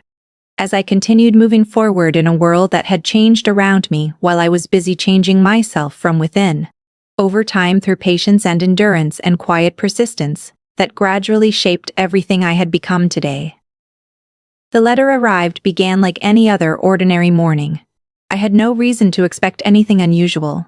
My life had become steady over the years, built on routine, responsibility, and quiet predictability. I had learned to live without waiting for surprises, especially from the past I had long stopped engaging with.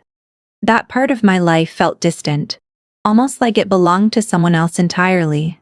So when I saw an official-looking envelope placed among my usual mail, I did not immediately feel alarm.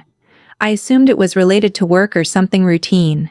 I opened it casually at first, standing near the table while my son was busy in another room. But within seconds, everything about my posture changed. The moment my eyes landed on the names written inside, something inside me froze. It was not confusion. It was recognition. Names I had not seen, spoken, or even thought about directly in many years were suddenly present in front of me again in a formal, undeniable way. My hands went still, and for a moment I could not continue reading. The document was not a personal message. It was legal. The language was structured, formal, and heavy with implications. I immediately began to understand even before reaching the middle of the page. My mind struggled to process it fully at first, because it did not fit into the life I had built. I had spent 2 decades creating distance from that part of my existence, and now it had returned in a form I could not ignore or avoid. I sat down slowly because my body reacted before my thoughts could fully form. The words on the paper became clearer the more I forced myself to read. It was a legal notice involving my son. My parents, the same people who had disowned me when I was a teenager, were now initiating a claim involving him. The idea itself felt unreal, as if I was misreading something important. I read it again carefully, line by line, trying to find another explanation that would make it less shocking, but there was none. My first emotional response was not anger. It was disbelief. After so many years of silence, I had convinced myself that my past had reached its end. I had built a life where those connections no longer had influence. But this letter proved otherwise. It showed that the past does not always remain silent, even when it is ignored for decades. As I continued reading, I understood that this was not just a casual contact or emotional attempt at reconciliation. It was a formal legal action. They were attempting to assert some form of involvement or claim regarding my son. My mind immediately went into conflict between logic and emotion. I kept asking myself how this was even possible after so many years of absence. They had not been part of our lives in any way. No communication, no support, no acknowledgement. And yet now they were suddenly present in the most serious possible manner. I placed the letter down for a moment because my thoughts were becoming too heavy to process all at once. My son noticed something was wrong and asked me if everything was fine. But I could not answer immediately. I needed a moment to control my expression, to make sure I did not show him the shock I was feeling. Eventually, I told him it was something related to work and that I would handle it. But inside, I knew this was far beyond anything I had dealt with before. When I returned to the letter again, I read more carefully, focusing on details I had missed in my initial shock. The language suggested legal proceedings, formal involvement, and claims that required response. I realized that this was not something that would disappear if ignored. It had the potential to escalate if not addressed properly. That realization shifted my shock into a more grounded form of concern. I tried to understand the motive behind it. After 20 years of silence, why now? Why after so long was there suddenly an interest in my son's life? My thoughts began forming possible explanations, but none of them felt satisfying or complete. It felt like a disruption in a life that had finally reached stability. Something forcing its way back into a space that had been carefully rebuilt. That evening, I could not focus on anything else. My routine felt interrupted, my thoughts scattered. Even simple tasks became difficult because my mind kept returning to the letter. I had no immediate answers, no clarity about how to proceed, only the growing realization that I would have to confront a part of my life I had long avoided completely. I did not share the full details with my son yet, because I wanted to understand everything first. But internally, I knew this situation would require careful decisions. It was not just about legal matters. It was about history, identity, and a past I had spent years trying to move beyond, now returning in a way that I could no longer ignore as I prepared myself mentally for a confrontation with something I had believed was permanently behind me, but had now re-entered my life without warning, after 2 decades of silence and distance that I thought would never be broken again.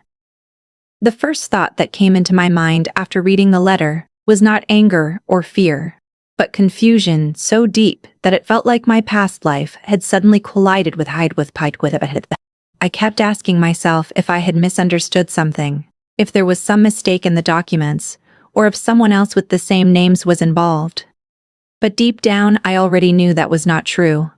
The names were too familiar, too connected to my own history, to be anything other than real. Still, I needed time to process it properly before reacting. That night, I could not sleep. My mind kept replaying every line of the document, trying to make sense of how something like this could happen after 20 years of complete silence. I had built my life carefully, step by step, without ever expecting my past to return in such a direct and disruptive form. I had accepted long ago that my parents were no longer part of my life, and I had made peace with the idea that some relationships end permanently. But this situation challenged everything I thought I understood about closure. The next morning, I decided I needed clarity before involving anyone else. I contacted a legal advisor through someone I knew from work, someone I trusted enough to guide me through understanding the situation without emotional interference. When I explained everything and showed the documents, the response I received made the situation feel even more real. I was told that the notice was valid and required a formal response. There was no ambiguity anymore. This was not just a symbolic or emotional attempt from my past. It was an actual legal process that I had to face seriously. The words custody claim were what struck me most. It felt surreal to hear that term connected to my life after everything I had been through. My son was no longer a child in the sense of needing basic care, but he was still under my responsibility in every meaningful way. The idea that someone who had no involvement in his life for 2 decades could suddenly attempt to claim rights over him felt deeply unsettling. I sat with that information for a long time, trying to understand the logic behind it. My parents had not been part of my life since I was 16. They had made it very clear back then that I was no longer welcome in their world. There had been no attempts at reconciliation, no messages, no support, no acknowledgement of my existence or my child's existence. And now, suddenly, they were stepping forward with legal intentions involving him. That contradiction made everything harder to process. As I went through the details again, I began to feel something shift inside me. The confusion slowly started turning into a controlled form of anger. It was not explosive or emotional in a dramatic way. It was quieter, more focused. It came from the realization that my stability, which I had spent years building carefully, was now being challenged by people who had once removed me from their lives without hesitation. I thought about my son constantly during that time. I had not told him everything yet because I wanted to understand the situation fully before involving him in something so heavy. He trusted me completely, and I did not want to disturb his sense of stability without reason. But I also knew that this situation would eventually require transparency, because secrecy would not protect him from the reality that was unfolding. The legal advisor explained that I would need to respond formally and possibly prepare for further proceedings depending on how the situation developed. That meant this was not something that could be ignored or delayed indefinitely. I would have to face it directly. That realization made everything feel more real and more urgent. As the day continued, I found it difficult to focus on anything else. Simple tasks felt distant, like they were happening in another part of my life that had nothing to do with the situation I was now dealing with. I kept checking the document repeatedly, as if reading it again would somehow change its meaning or reveal something I had missed. But the content remained the same, clear and unavoidable. I also began questioning the timing. Why, after so many years of silence? What had changed that made them decide to take this step now? I tried to find logical explanations, but nothing felt satisfying. It felt less like a legal matter and more like a disruption of a life I had carefully rebuilt after years of emotional and physical struggle. That evening, I sat alone for a long time, thinking about the journey that had brought me here. From being disowned as a teenager to surviving alone, raising a child, rebuilding stability, and finally reaching a point where life felt structured and predictable. And now, after all of that, the past had returned in a form that threatened to disturb everything again. I did not make any immediate decisions. I knew I needed time to think clearly and respond strategically rather than emotionally. But inside, I was already preparing myself for a confrontation that I had never imagined would come back into my life after so many years of silence and distance, forcing me to face a part of my history I had long believed was permanently closed and unreachable, until now when it had suddenly reappeared in the most unexpected and complicated way possible in front of me again, without any warning or preparation whatsoever. After I had fully confirmed that the legal notice was real, I expected the situation to remain. I thought it would be handled through lawyers, documents, and written communication without any personal contact from the past. But I was wrong. A few days later, I received another message that changed the emotional weight of everything I was dealing with. This time, it was not just legal paperwork. It was a direct request from my parents asking to meet me in person. Seeing that message made my hands go cold. It was written in a tone that was unexpectedly calm, almost polite. But that only made it more unsettling. After 20 years of silence, absence, and complete emotional distance, they were suddenly asking for a reunion, as if time had simply paused between us. My mind struggled to connect this version of them with the people who had once thrown me out without hesitation. I read the message several times, trying to understand if there was some hidden intention behind it, or if they genuinely believed this kind of reconnection could happen naturally. At first, I did not respond. I needed time to process what was happening emotionally before making any decision. My first instinct was to refuse immediately. There was too much history, too much pain, and too many unresolved emotions tied to that relationship. But at the same time, I knew I could not make a rushed decision, especially when legal matters were already involved. Ignoring the request completely might not be a wise option in the current situation. I discussed it briefly with the legal advisor again, explaining the message and asking for guidance. The response was careful and neutral.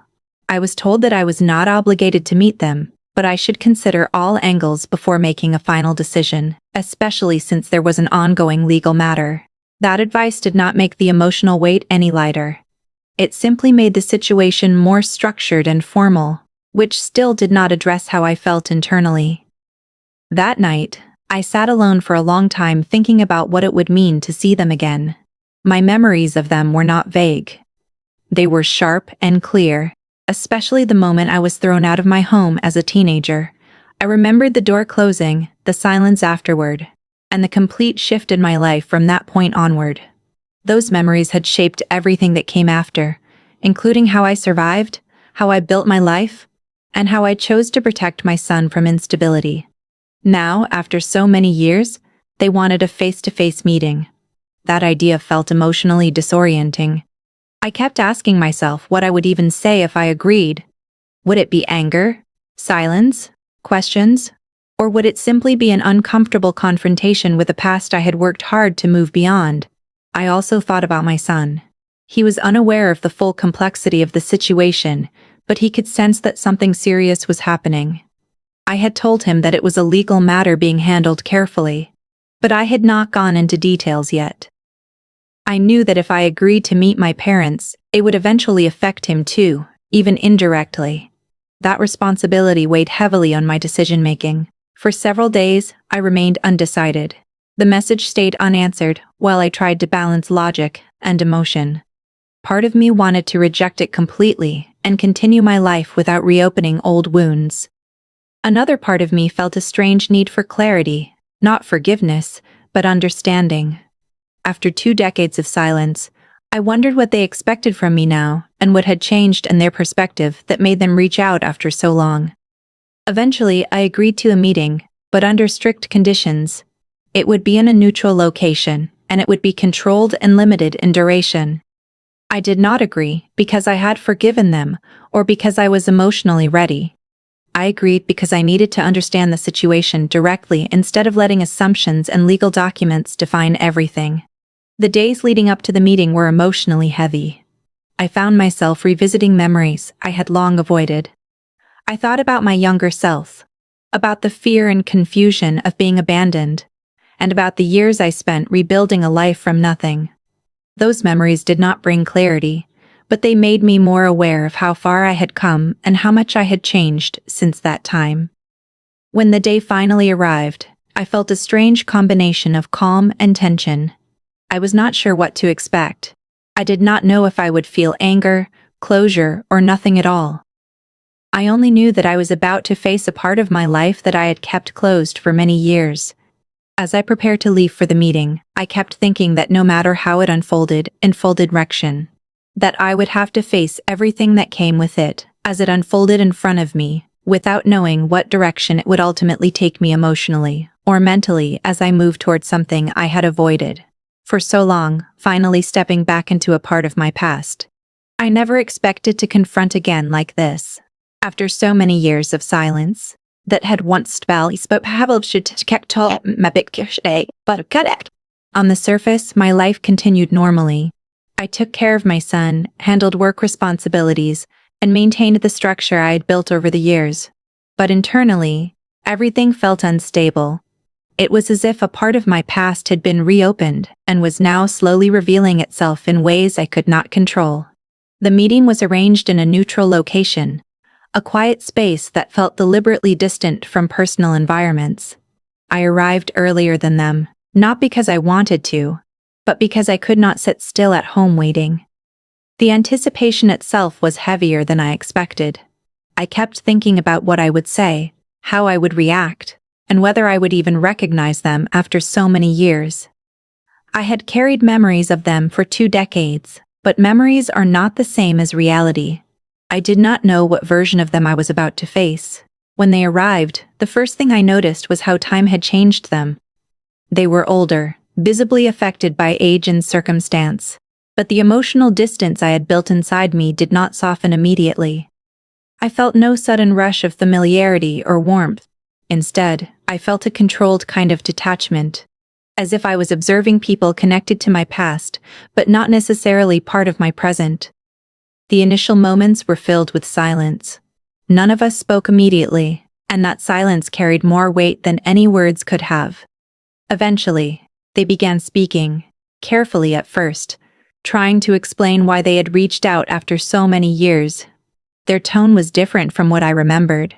It was less rigid, more cautious, almost as if they were trying to measure my reactions before continuing.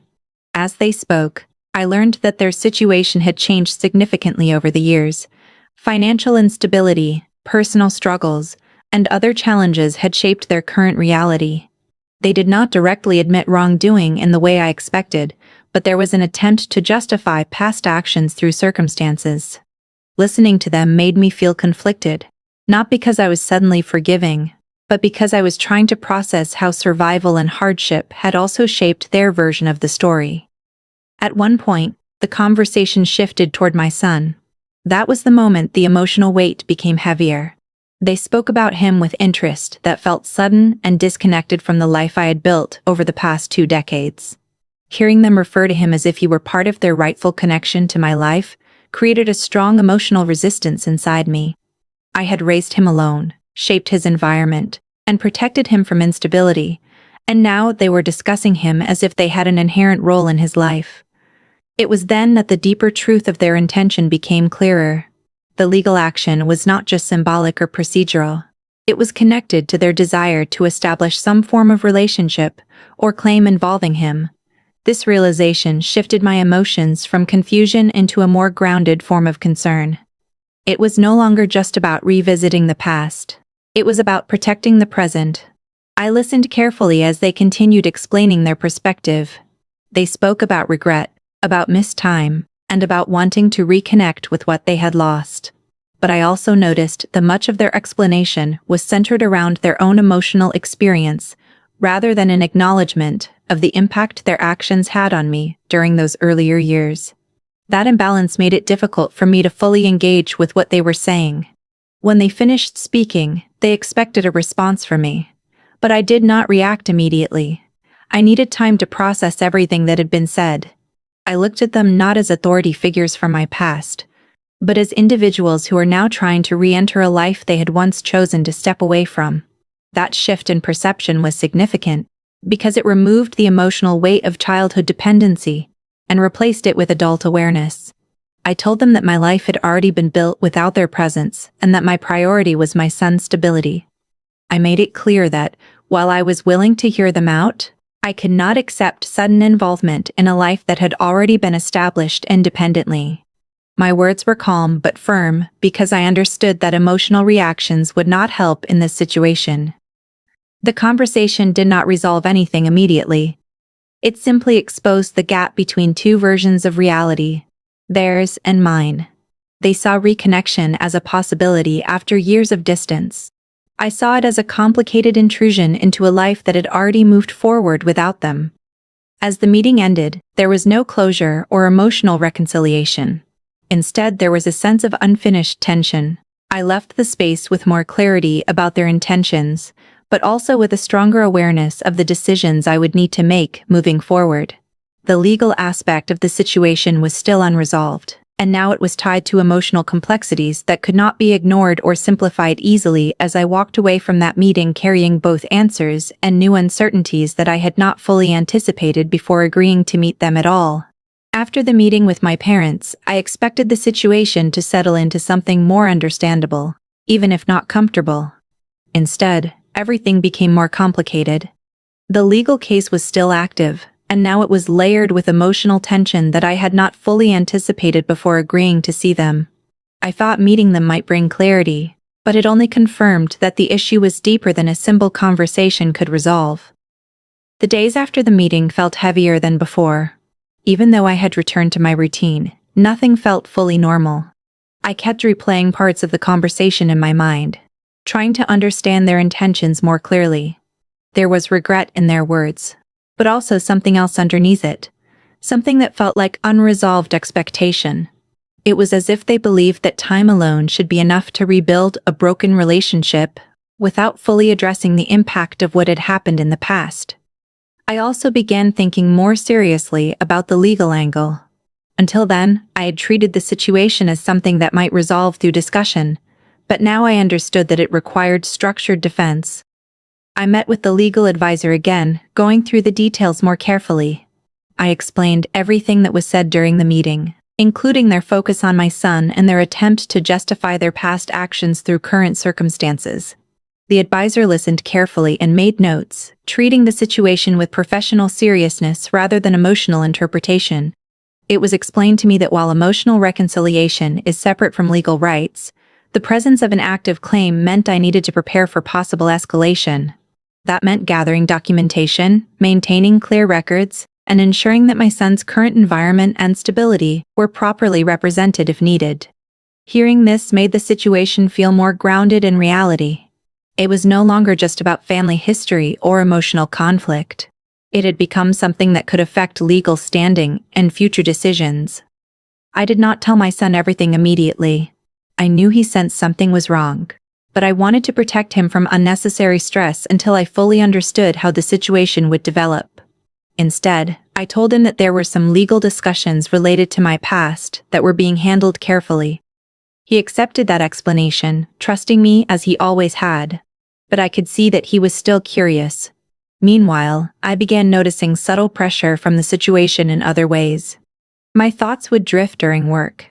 I would lose focus while doing simple tasks. Even moments of silence felt different, as if my mind was constantly processing background tension. I had spent years building stability, but now that stability felt slightly disturbed, not broken, but unsettled. The more I reflected on the meeting, the more I realized that the core issue was not just legal, but deeply emotional. My parents were trying to reconnect with a version of life that no longer existed in the same form. I, on the other hand, was focused on preserving the life I had already built. These two perspectives were not easily compatible. That realization made me more cautious about how I would proceed. I also started considering what this situation meant for my son in the long term. He was at an age where he could begin to understand complex realities, but I still wanted to protect him from unnecessary emotional conflict. At the same time, I knew that if the legal situation progressed, he would eventually need to be informed in a more direct way. That thought added another layer of responsibility to an already complicated situation. The legal advisor recommended preparing a clear response that outlined my position, my son's current stability, and the lack of involvement from my parents over the years. This was not about emotional arguments, but about presenting facts in a structured manner. I began gathering information, documents, and records that reflected the life I had built independently. It was not easy emotionally, because every piece of evidence also reminded me of the journey I had taken alone. At times I wondered if there was any way to resolve the situation without conflict. But the more I analyzed it, the more I realized that resolution depended on whether both sides were willing to accept the reality of time and distance. From my perspective, the past could not simply be rewritten or reinserted into the present without acknowledging what had been lost. Despite the tension, I continued maintaining my daily responsibilities. My son remained my priority, and I did not allow the situation to disrupt his sense of normal life. That balance required constant emotional effort.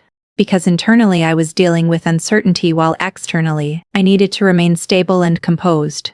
As the days passed, I became more prepared mentally to face whatever direction the situation would take next. I understood that this was no longer just about a meeting or a conversation. It was becoming a process that would require patience, clarity, and firm boundaries. And while I still did not know how it would end, I knew I could no longer approach it with emotional uncertainty as I continued gathering strength to face whatever decisions would be required next, in a situation that had become far more complex than I had initially expected when I first opened that letter. after so many years of silence had been broken again in such an unexpected and disruptive way. The day the court proceedings officially began, I woke up earlier than usual, even though I had barely slept the night before. My mind had been restless for hours, replaying possible outcomes, conversations, and scenarios I could not fully control. No matter how much I tried to stay calm, there was a constant pressure in my chest that reminded me this was no longer just a private family issue. It had now entered a formal system where decisions would be influenced by evidence, arguments, and interpretations that I could not fully predict. I spent the morning preparing quietly, making sure my son was settled and had everything he needed before I left. I did not want him to sense the full weight of what was happening, even though he already knew that something serious was going on. He looked at me with concern, asking if everything would be okay, and I gave him the same reassuring answer I had been giving him for days. I told him it was something I would handle and that he should continue his routine normally.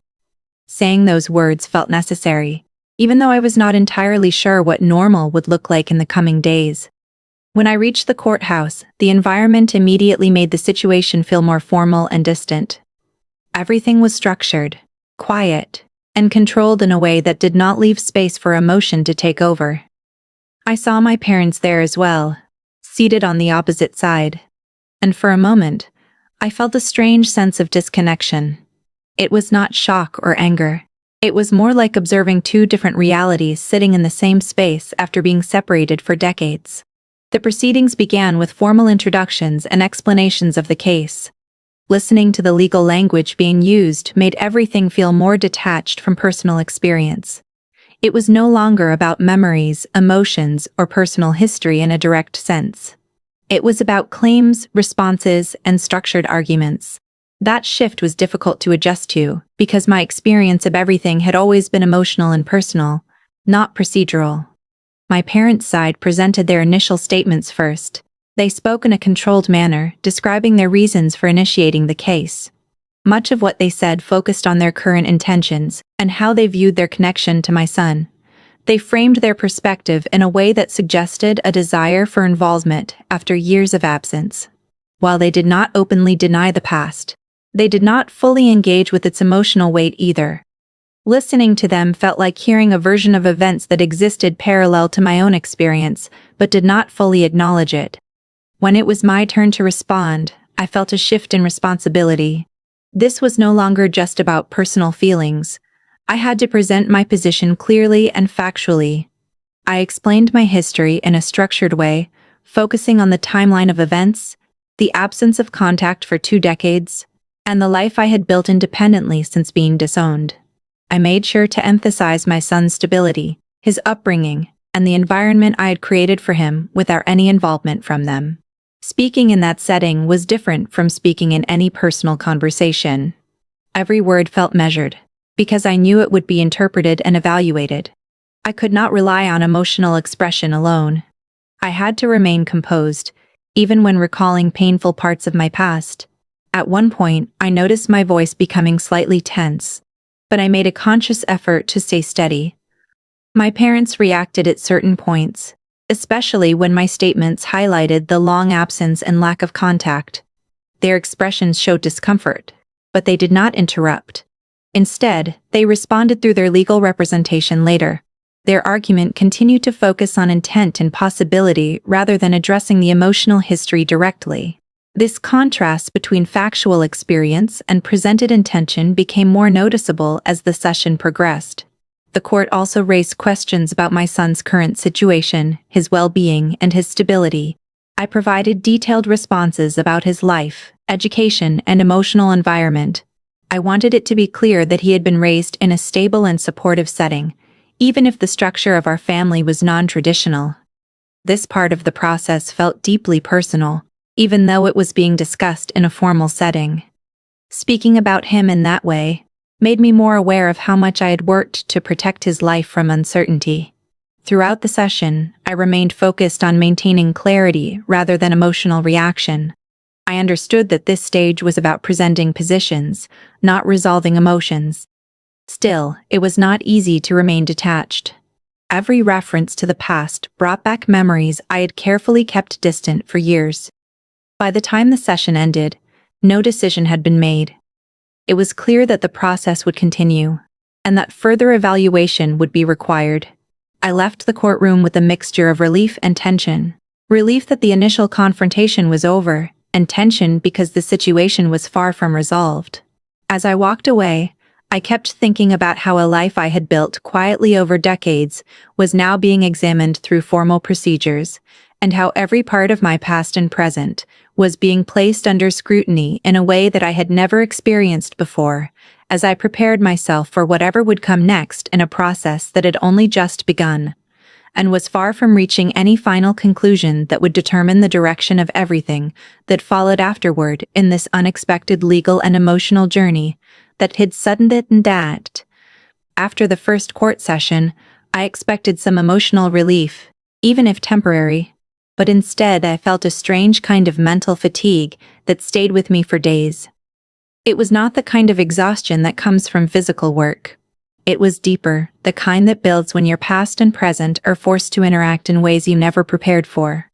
I kept replaying the courtroom moments in my mind. Not because I wanted to, but because my thoughts kept returning to the way everything had unfolded. My routine continued, but it no longer felt as smooth as before. I would wake up, take care of my son, and handle work responsibilities, yet a part of my attention always remained stuck on the legal situation. Even simple conversations felt slightly distracted, because I was constantly aware that something larger was in motion beneath my daily life. My son noticed that I was quieter than usual, but I tried my best not to let that affect his sense of stability. A few days after the hearing, my legal advisor contacted me again with updates about the next steps. There were procedural requirements, additional documentation, and statements that needed to be prepared. I was asked to provide more detailed records about my son's upbringing, education, and overall environment. It was not difficult in a technical sense, but emotionally it required revisiting years of my life that I usually processed in fragments rather than full reflection.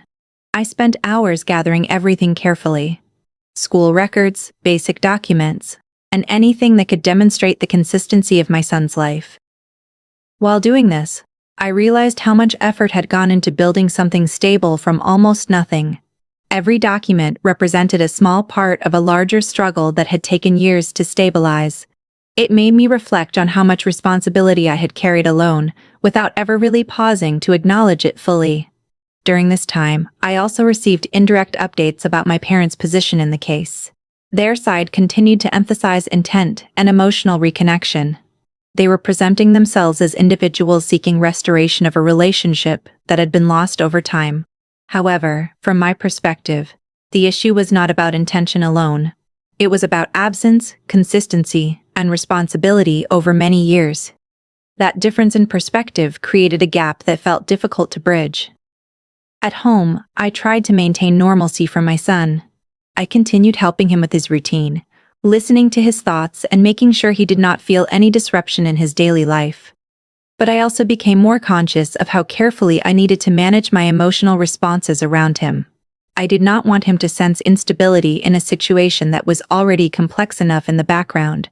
There were moments when he asked indirect questions about the case, curious but not fully aware of its depth. I answered in a way that kept things simple, explaining that it was a legal matter from the past that needed resolution.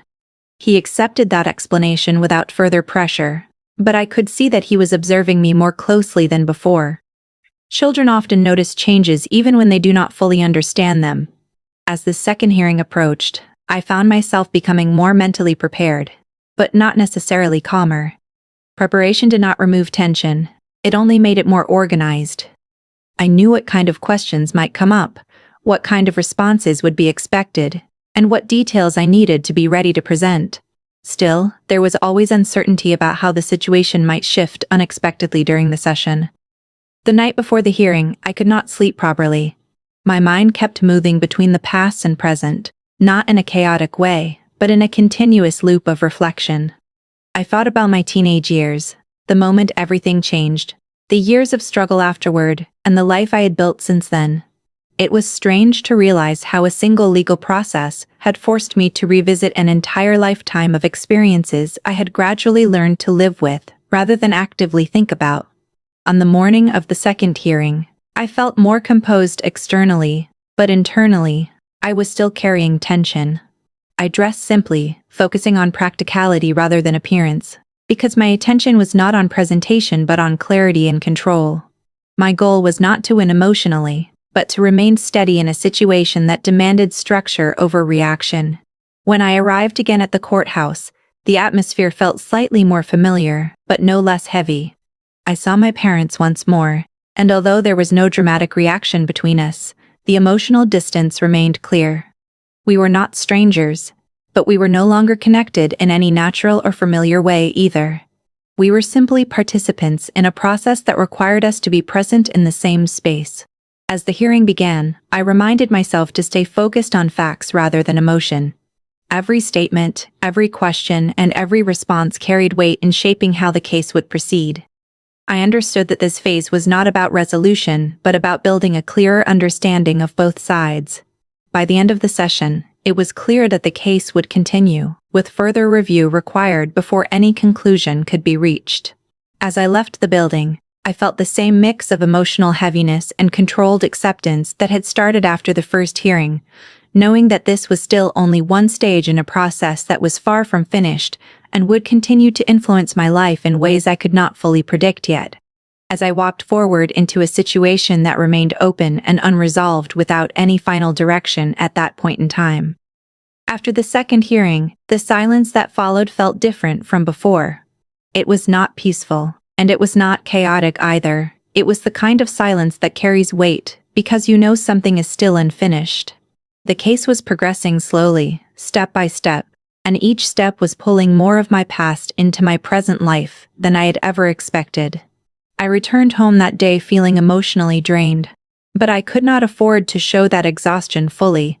My son greeted me normally, and I responded the same way, keeping my voice steady and my expressions controlled. He asked if everything was moving forward with the case, and I gave him a simple answer that it was still ongoing. He nodded and went back to his routine, trusting me to handle things as I always had. But inside, I felt a growing pressure. It was not just about the legal case anymore. It was about the constant emotional balancing act I had to maintain. I was trying to protect my son from unnecessary stress, while also dealing with the emotional impact of revisiting my past in a structured and formal environment. That dual responsibility was becoming harder to manage with each passing day. A few days later, I received a formal request for additional evidence. The court wanted more detailed information regarding my son's upbringing, including testimonies from individuals who had observed his development over the years. That meant I had to reach out to people from my small circle of support, including Mira and a few others who had been part of our journey in different ways. As I prepared the documents, I realized how much of my life had been shaped by quiet consistency rather than dramatic events. There were no large support systems or extended family networks. Everything had been built slowly through effort, small connections, and personal responsibility. That realization made me reflect on how much I had managed on my own, without ever fully acknowledging it. Mira agreed to provide her statement without hesitation. She had witnessed much of my journey, especially during the early years when everything was unstable. Her involvement in the process brought a sense of grounding, because she understood the reality of my situation without needing explanation. When I read her statement later, I could see that it focused on stability, care, and consistent responsibility. It did not exaggerate or dramatize anything, it simply reflected what had actually been lived. Other individuals who had interacted with us over the years also contributed their observations. Each statement added another layer of clarity about my son's upbringing, reinforcing the environment he had grown up in. While gathering all of this, I began to see my own life from an outside perspective, not as a participant, but as someone observing a long process of survival and rebuilding. At the same time, my parents' side continued to present their arguments through formal channels. Their focus remained on emotional reconnection and the idea of reestablishing a relationship that had been broken long ago. I noticed that their perspective often emphasized intention rather than continuity. They spoke about what they wanted now, rather than what had happened during the years of absence. That difference in framing became increasingly clear as the case progressed. There were moments when I felt emotionally conflicted, not because I was uncertain about my position, but because I was forced to revisit memories I had carefully placed in the background of my life. It is not easy to separate emotion from logic when your personal history becomes part of a formal process. Every document, every statement, every hearing brought pieces of my past back into focus in ways I could not fully control. Despite this, I remained focused on the primary responsibility I had, which was ensuring my son's stability. That remained my anchor throughout the entire process. No matter how complicated the situation became legally or emotionally, my priority did not change. I continued to structure my daily life around his needs, making sure he remained unaffected as much as possible. As time passed between hearings, I also noticed changes within myself. I had become more measured in my responses, more careful in my thoughts, and more aware of how every decision could have long-term consequences. The case had forced me into a space where emotional reactions had to be filtered through practical reasoning. That shift was not easy, but it was necessary. There were still moments of emotional fatigue, especially during quiet nights when everything around me was still. In those moments, thoughts of the past would return without invitation. I would think about the life I left behind at 16, the years of struggle that followed, and the long journey of rebuilding that eventually led me here. It felt like two separate lives connected by a continuous thread of survival. As the next stage of the case approached, I prepared myself again mentally, knowing that more questions, more scrutiny, and more reflection would follow. The process was not moving quickly, but it was steadily unfolding, and with each step, it was becoming clearer that nothing about this situation would resolve without careful consideration and time. As I continued moving forward through a process that was reshaping both my understanding of my past and my awareness of the present in ways I had not fully anticipated when everything first began unexpectedly, many chapters ago. Any final conclusion yet in sight at that moment. The third court hearing felt me and I might.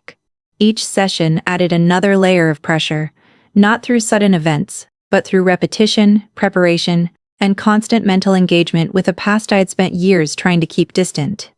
I arrived at the courthouse that day with a more controlled mindset than before. I had learned by now that emotional reactions had no place in that environment. What mattered was clarity, consistency, and the ability to respond without losing focus. Still, that did not mean I was unaffected. The moment I entered the building, I could feel the familiar tension returning, not as panic, but as a steady awareness that something unresolved was still unfolding. My parents were already present when I arrived.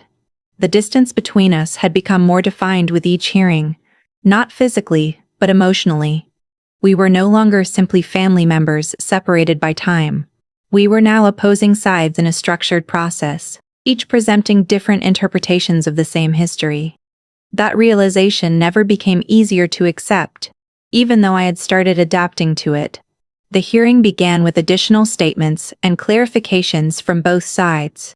This time, the focus was more detailed, involving specific questions about long-term stability, emotional environment, and continuity of care for my son. I had prepared extensively for this part, so I was able to respond with structured information. I explained his upbringing in a consistent environment, the support systems he had around him, and the efforts made to ensure his emotional and educational development remained stable despite the absence of extended family involvement. As I spoke, I noticed that the atmosphere in the room remained neutral, but the weight of each statement was significant. This was no longer about general claims or intentions. It was about building a factual picture of two very different timelines that had evolved separately over 20 years. My timeline was continuous, built through struggle, responsibility, and gradual stability. Their timeline, based on what I observed, was fragmented and inconsistent, shaped by absence and later attempts at reconnection. When my parents' side responded, they focused again on emotional reasoning. They emphasized regret, missed opportunities, and the desire to be part of a life they had not contributed to for decades. While those words carried emotional meaning, they did not align with the structured requirements of continuity that the case seemed to be evaluating. I could sense that this difference was becoming increasingly central to how the situation was being assessed. At one point during the hearing, questions were raised about intent versus involvement. That distinction felt important because it highlighted the gap between wanting a relationship and actually participating in one over time. I listened carefully as both sides addressed this, understanding that the outcome would depend heavily on how this distinction was interpreted. Internally, I remained composed, but emotionally, I felt a quiet fatigue building. It was not frustration in an outward sense. It was more like an extended awareness that I was being asked to revisit a version of my life I had already survived and moved beyond. Each question required me to step back into memories I had learned to process privately rather than publicly. After several hours, the hearing was adjourned again without a final decision. This was expected, yet it still left me with a sense of ongoing uncertainty. The process was clearly moving forward, but at a pace that did not allow closure. Instead, it created a continuous state of anticipation that made it difficult to fully disengage mentally even outside the courtroom. When I left the building, I noticed that my emotional response was different from the earlier hearings. There was less shock, less confusion, but more structured endurance. I was no longer reacting to the situation as something unexpected. I was adapting to it as a sustained process that required long-term mental discipline. At home, I resumed my routine as usual, but I could feel the subtle impact of the hearing in the background of everything I did. Conversations felt slightly delayed in my mind, as if I was processing two realities at once. My son noticed my quietness, but did not question it deeply. He trusted that I would explain things when necessary, and I was careful to maintain that trust without burdening him prematurely with details. In the following days, I continued organizing information and preparing for the next stage. The legal process required ongoing documentation, updates, and structured responses. Each task reinforced the reality that this situation was not temporary. It was an extended process that had to be managed carefully over time. I also began reflecting more deeply on the emotional structure of the entire case. It was no longer just about whether reconnection was possible or appropriate. It was about how time itself had shaped irreversibility. 20 years of absence could not simply be compressed into a single present moment without consequences. That realization became clearer with each passing hearing. Even though I remained focused on stability, there were moments of internal reflection where I questioned how life had brought everything to this point. Not in regret, but in observation. The distance between who I was at 16 and who I had become now felt like two separate identities connected by experience rather than continuity. As the next hearing was scheduled, I prepared once again, knowing that the process was still unfolding and that each stage would continue revealing more layers of a situation that remained unresolved, complex and emotionally demanding in ways that would keep shaping my journey moving forward, without any immediate sense of finality, as everything continued progressing slowly through structured legal steps that still had not reached their conclusion, yet, at that point in time. The fourth hearing arrived with a different kind of pressure, compared to the earlier ones. By now, I had become familiar with the courtroom environment, the formal language, and the structured rhythm of questioning. But familiarity did not reduce the emotional weight. If anything, it made the entire process feel more prolonged, as if I was living inside a situation that refused to reach an endpoint. That morning, I prepared myself with more focus than emotion. I had learned that emotional preparation did not help much in such settings. What mattered was mental clarity and the ability to stay consistent under questioning. My son noticed I was leaving earlier than usual and asked if I would be back soon. I told him I would return later in the day, keeping my voice steady. He nodded and went back to his routine without further questions, but I could see that he had become more observant over time. When I arrived at the courthouse, I noticed that the atmosphere felt slightly more tense than before. There was a sense that the case was moving into a more decisive stage. My parents were already present again, and this time their expressions seemed more focused, less uncertain than in previous hearings. I could not tell if that meant confidence or just preparation, but I knew that both sides were now fully engaged in presenting their positions with greater clarity. The hearing began with a review of all previously submitted statements and evidence. The court was now trying to connect the details from earlier sessions into a clearer understanding of the overall situation. My statements about my son's upbringing were revisited, along with the documentation provided by others who had witnessed his development. There was a strong emphasis on continuity, stability, and emotional environment. As I listened, I realized how much of my life had been reduced to structured explanations. Years of lived experience were being translated into statements, records, and formal descriptions. It felt strange to hear my journey discussed in such an organized way, as if everything I had endured could be summarized into categories and timelines. When my turn came again, I spoke with more confidence than before. I had become accustomed to expressing my reality in a way that fit the structure of the process. I explained again that my son had grown up in a stable environment, built through consistent effort, despite the absence of external family support. I emphasized that every decision I made over the years had been centered around ensuring his emotional and practical stability. My parents' side responded with their own arguments, which remained focused on emotional reconnection and the idea of restoring a lost relationship. However, I noticed that the court's attention was increasingly focused on consistency over time, rather than intention in the present. That distinction felt significant. It meant that what had been done over years carried more weight than what was being expressed now. During a brief pause in proceedings, I found myself reflecting on how differently both sides interpreted the same timeline. For me, those years represented survival, rebuilding, and steady responsibility. For them, it seemed to represent absence followed by reflection. These perspectives were not necessarily in direct conflict emotionally, but they were structurally very different in how they defined responsibility and connection.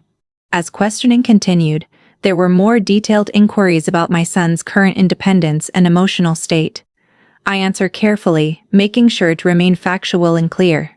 I explained how he had developed into a stable and thoughtful individual, capable of understanding complex situations without being overwhelmed by them. I also made it clear that his emotional environment had been carefully protected from unnecessary instability. The court appeared to take detailed notes, and I could sense that they were building a broader understanding of the long-term impact of both presence and absence. This part of the hearing felt less like confrontation and more like evaluation.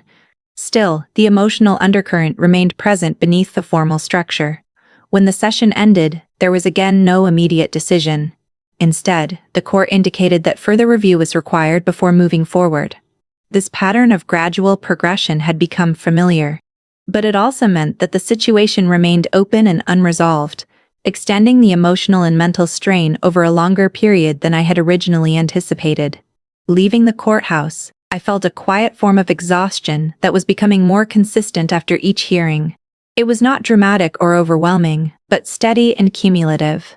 Each session added to a growing sense of emotional fatigue that I had to manage carefully in order to continue functioning normally in daily life. At home, I resumed my responsibilities as usual, but I noticed that my thoughts were more divided than before. Part of my attention remained anchored in the legal process, while another part focused on maintaining stability for my son.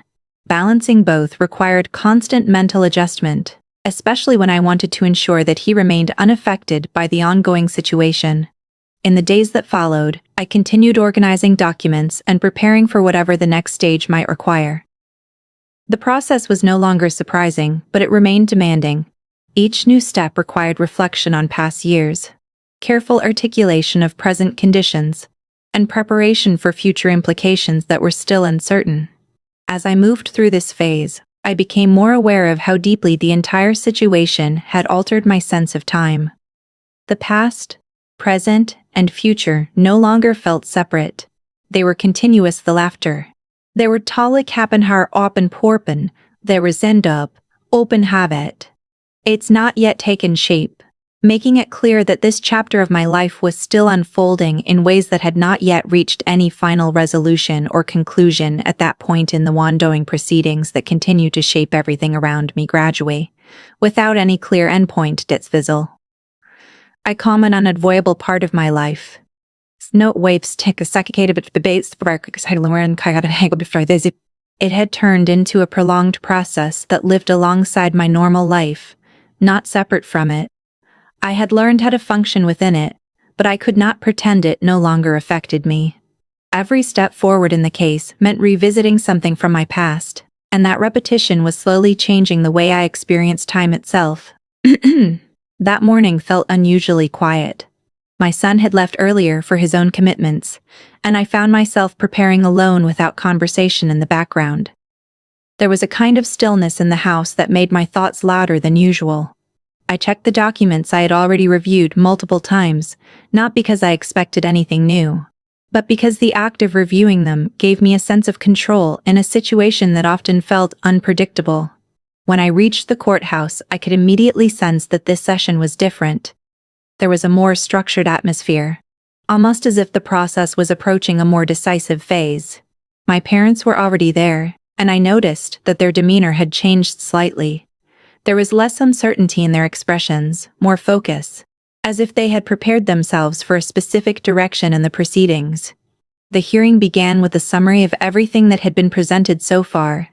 The court was now consolidating all the previous statements, evidence, and testimonies into a clearer framework. It felt less like individual arguments and more like pieces being assembled into a complete picture.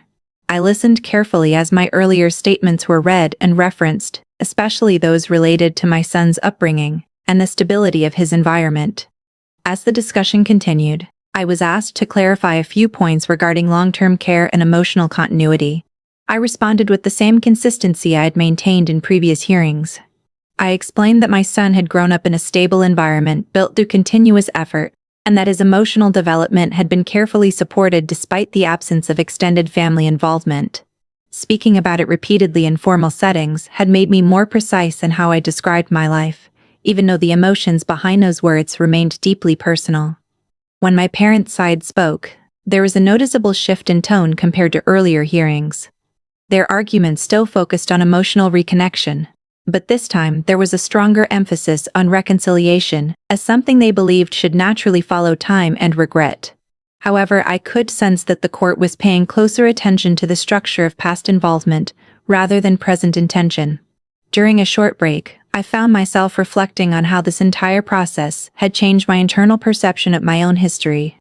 Before the case, my past felt like something closed and contained, something I had already processed privately over many years.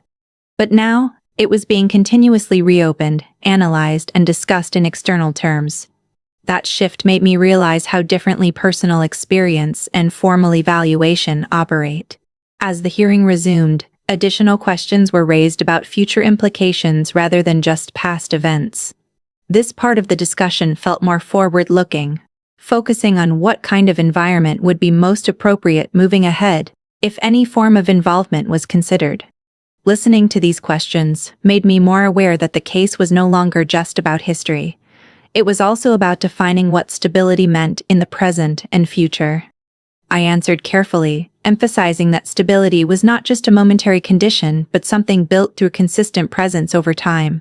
I explained that my son's life had been shaped through continuity, not sudden changes, and that any disruption to that continuity would need to be considered very seriously. My voice remained steady, but internally I was aware that every word carried significant weight in shaping how the situation might progress. At certain points, I noticed subtle differences in how each side framed the concept of family. For my parents, family seemed to represent emotional connection and restoration after distance. For me, it had come to represent responsibility, consistency, and lived experience over time. These interpretations did not necessarily clash directly in language, but they created a deeper divergence in meaning. By the end of the session, it was clear that the court was moving toward a more comprehensive evaluation phase. There was no final decision yet, but the direction of the process felt more structured than before. It was becoming less about revisiting history and more about assessing long-term impact and suitability based on everything that had been presented so far. When I left the courthouse, I felt a quiet form of mental exhaustion that had become familiar over time. It was not sharp or overwhelming, but continuous and cumulative. Each hearing added another layer to it, not through emotional shock, but through sustained engagement with a situation that required constant attention and reflection. At home, I returned to my routine as usual, but I could feel the difference in my internal state. My thoughts were more organized around the case now, less reactive and more analytical. I was no longer processing it as something external that occasionally interrupted my life. It had become part of my ongoing reality, something I had to continuously manage alongside everything else. That evening, after my son had settled into his routine, I sat alone for a long time, not actively thinking about any one thing, but allowing the accumulated weight of the process to exist in the background. I realized that the situation was still unfolding, still unresolved, and still moving forward through stages that had not yet reached their final point, leaving everything open and continuing without closure, as I remained within a process that was still shaping itself with each passing step in ways that were not yet complete, or final, at that stage of the journey that continued quietly but steadily, without any definitive conclusion yet in sight. The sixth hearing arrived with a sensation. By now, the courtroom had become a space I was familiar with, yet it never felt comfortable.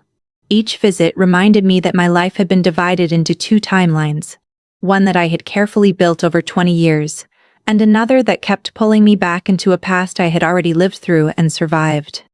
That morning, I prepared with a kind of quiet focus.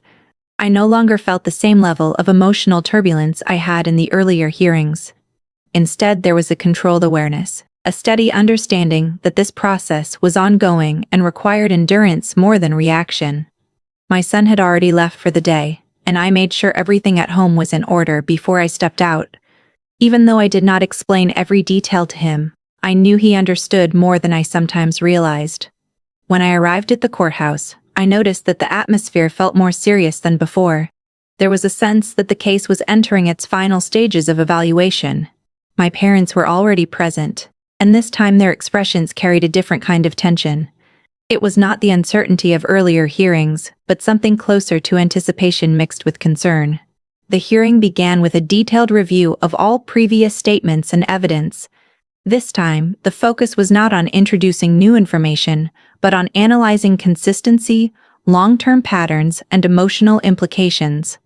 I listened carefully as sections of my past statements were read aloud again, especially those related to my son's upbringing and the stability of his environment over the years. As I listened, I felt a strange sense of detachment. Hearing my life summarized in structured legal language made it feel distant, almost as if I was observing someone else's story being evaluated. But at the same time, I knew that every word being analyzed was part of my lived reality, shaped through years of effort, responsibility, and constant adaptation.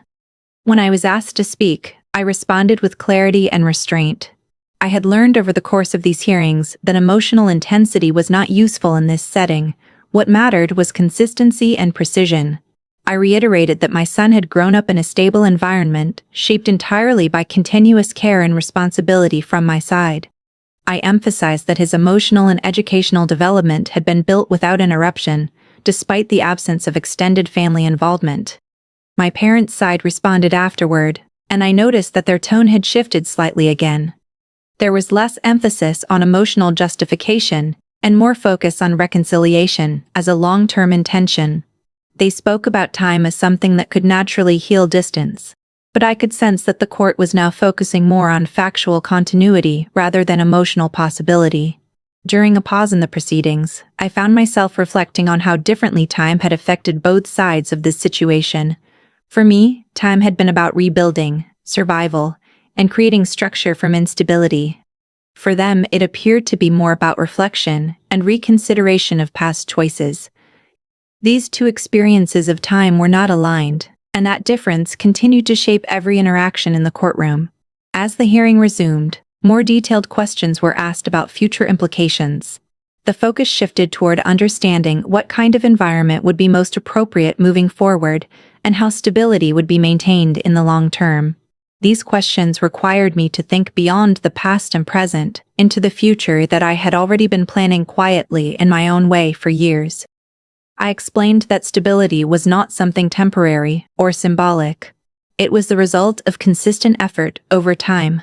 I described how my son's environment had been carefully structured, not through perfection, but through continuity.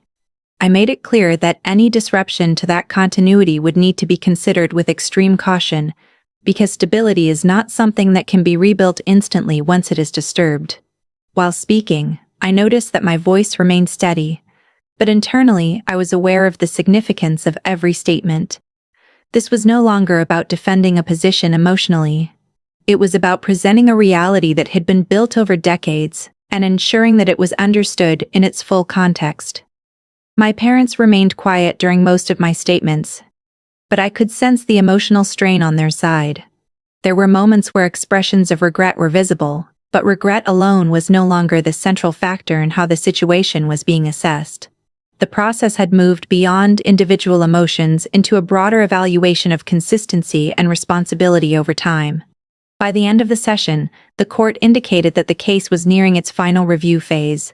There was no decision yet, but the direction was becoming clearer. The process had shifted from exploration to evaluation, and it was evident that a conclusion would eventually be reached after all perspectives were fully considered. When I left the courthouse, I felt a different kind of exhaustion than before. It was not intense or overwhelming, but steady and prolonged. It was the result of being emotionally engaged in a situation that had stretched across multiple stages, each requiring focus and control. At home, I returned to my usual routine, but my thoughts remained slightly distant. I could feel that the situation was approaching its final stages, even though nothing had been officially concluded. There was a sense that everything I had experienced over the past weeks was moving toward a point where a final determination would eventually be made. Even though that outcome had not yet fully arrived, as I continued navigating a process that was still unfolding and shaping itself gradually, without any definitive closure at that moment in time, while everything remained in motion toward an ending that had not yet been revealed or finalized, within the ongoing legal journey that continued to progress, step by step, each hearing and evaluation. With an hearing arrived with the silence. It was not the silence of uncertainty, like the earlier stages, nor the silence of exhaustion that had followed each session before. It felt more like a pause before something irreversible. I woke up that morning with a strange sense of awareness, as if my mind already understood that whatever happened today would not be another continuation, but a conclusion. I prepared myself slowly, without rushing. My son was still asleep when I left, and I stood for a moment looking at him before going. Over the past 20 years, he had become the center of everything I had built. Every decision, every struggle, every sacrifice had been tied to his stability. As I left the house, I told myself that no matter what the outcome would be, his life had already been protected through years of consistent effort. When I arrived at the courthouse, the atmosphere felt heavier than usual. There was a quiet seriousness in the air, different from the earlier hearings. Even the way people moved felt slower, more deliberate. My parents were already present, and I noticed that they were not speaking much to each other. Their expressions carried a mix of tension and acceptance, as if they also sensed that this was the final step in a long process. The hearing began without delay. There was no introduction of new evidence, no long procedural explanations. Everything that had been gathered, discussed, and reviewed over the previous sessions was now being brought together for final consideration. As the details were summarized, I listened carefully, but not with the same emotional intensity as before. I had already lived through every part of this process mentally many times over. When it was my turn to speak, I stood and addressed the court with clarity. I did not try to defend myself emotionally anymore. Instead, I focused on presenting the reality of my life as it had been lived.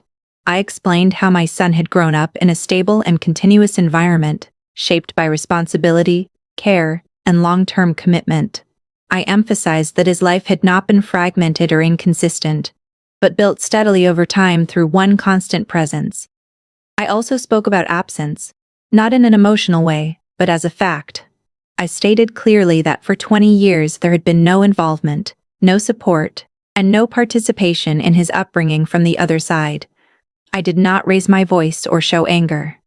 I simply stated what had been true in my life, because at this stage, truth mattered more than emotional expression.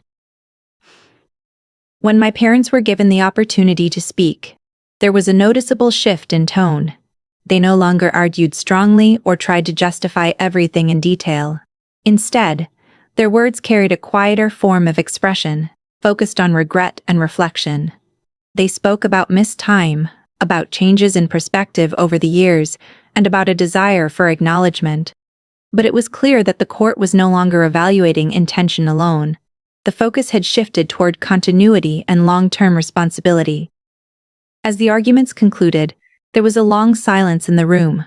It was the kind of silence that feels heavier than speech, because it holds the weight of everything that has already been said. I sat still, not looking at anyone, simply waiting for what I knew would come next. My mind was calm in a way that surprised me, not because I was unaffected, but because I had reached a point where emotional reaction no longer controlled my state.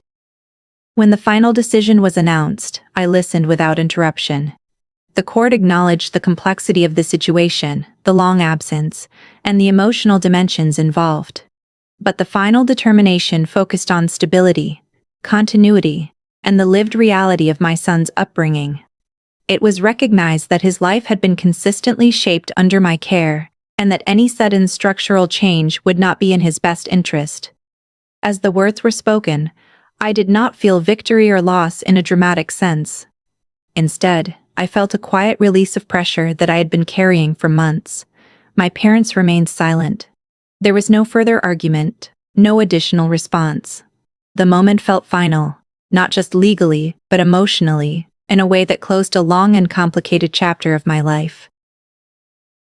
When I stepped outside the courthouse, the air felt different, almost unfamiliar, not because the world had changed, but because something inside me had reached completion. The weight that had been following me through every hearing was no longer active in the same way. It had transformed into memory rather than immediate pressure. I thought about my son immediately. Everything I had done throughout my life had always been connected to him in some form. As I walked home, I realized that this entire process, despite its emotional difficulty, had ultimately reaffirmed the life I had already built. It had tested it, examined it, and now, in its conclusion, recognized its continuity. When I reached home, I saw him continuing his routine as usual, unaware of the full details of what had just concluded. I did not rush to explain everything immediately. Instead, I simply stood for a moment and watched him, understanding that the life I had fought for over so many years had remained intact. As the day ended, I sat alone for a while, not thinking about arguments or hearings anymore. I was simply reflecting on the journey from 16 years old to this moment, where everything had finally been acknowledged and resolved, in a way that closed one part of my life, while allowing the rest to continue forward with quiet stability that had been hard-earned over time through endurance, responsibility, and years of silent rebuilding that had now finally reached its conclusion, in the end of a long and complex journey that had shaped everything I had become today. This story reminds us that the past can return when we least expect it, but it's made. Life is shaped not only by what we lose, but also by what we build after loss. Sometimes closure does not come in the form of forgiveness or reunion, but in clarity, boundaries, and the strength to protect what we have created with time and effort. In the end, the real victory is not revenge or conflict, but the ability to stand firm in your truth and move forward with stability, even when the past tries to rewrite itself in your present.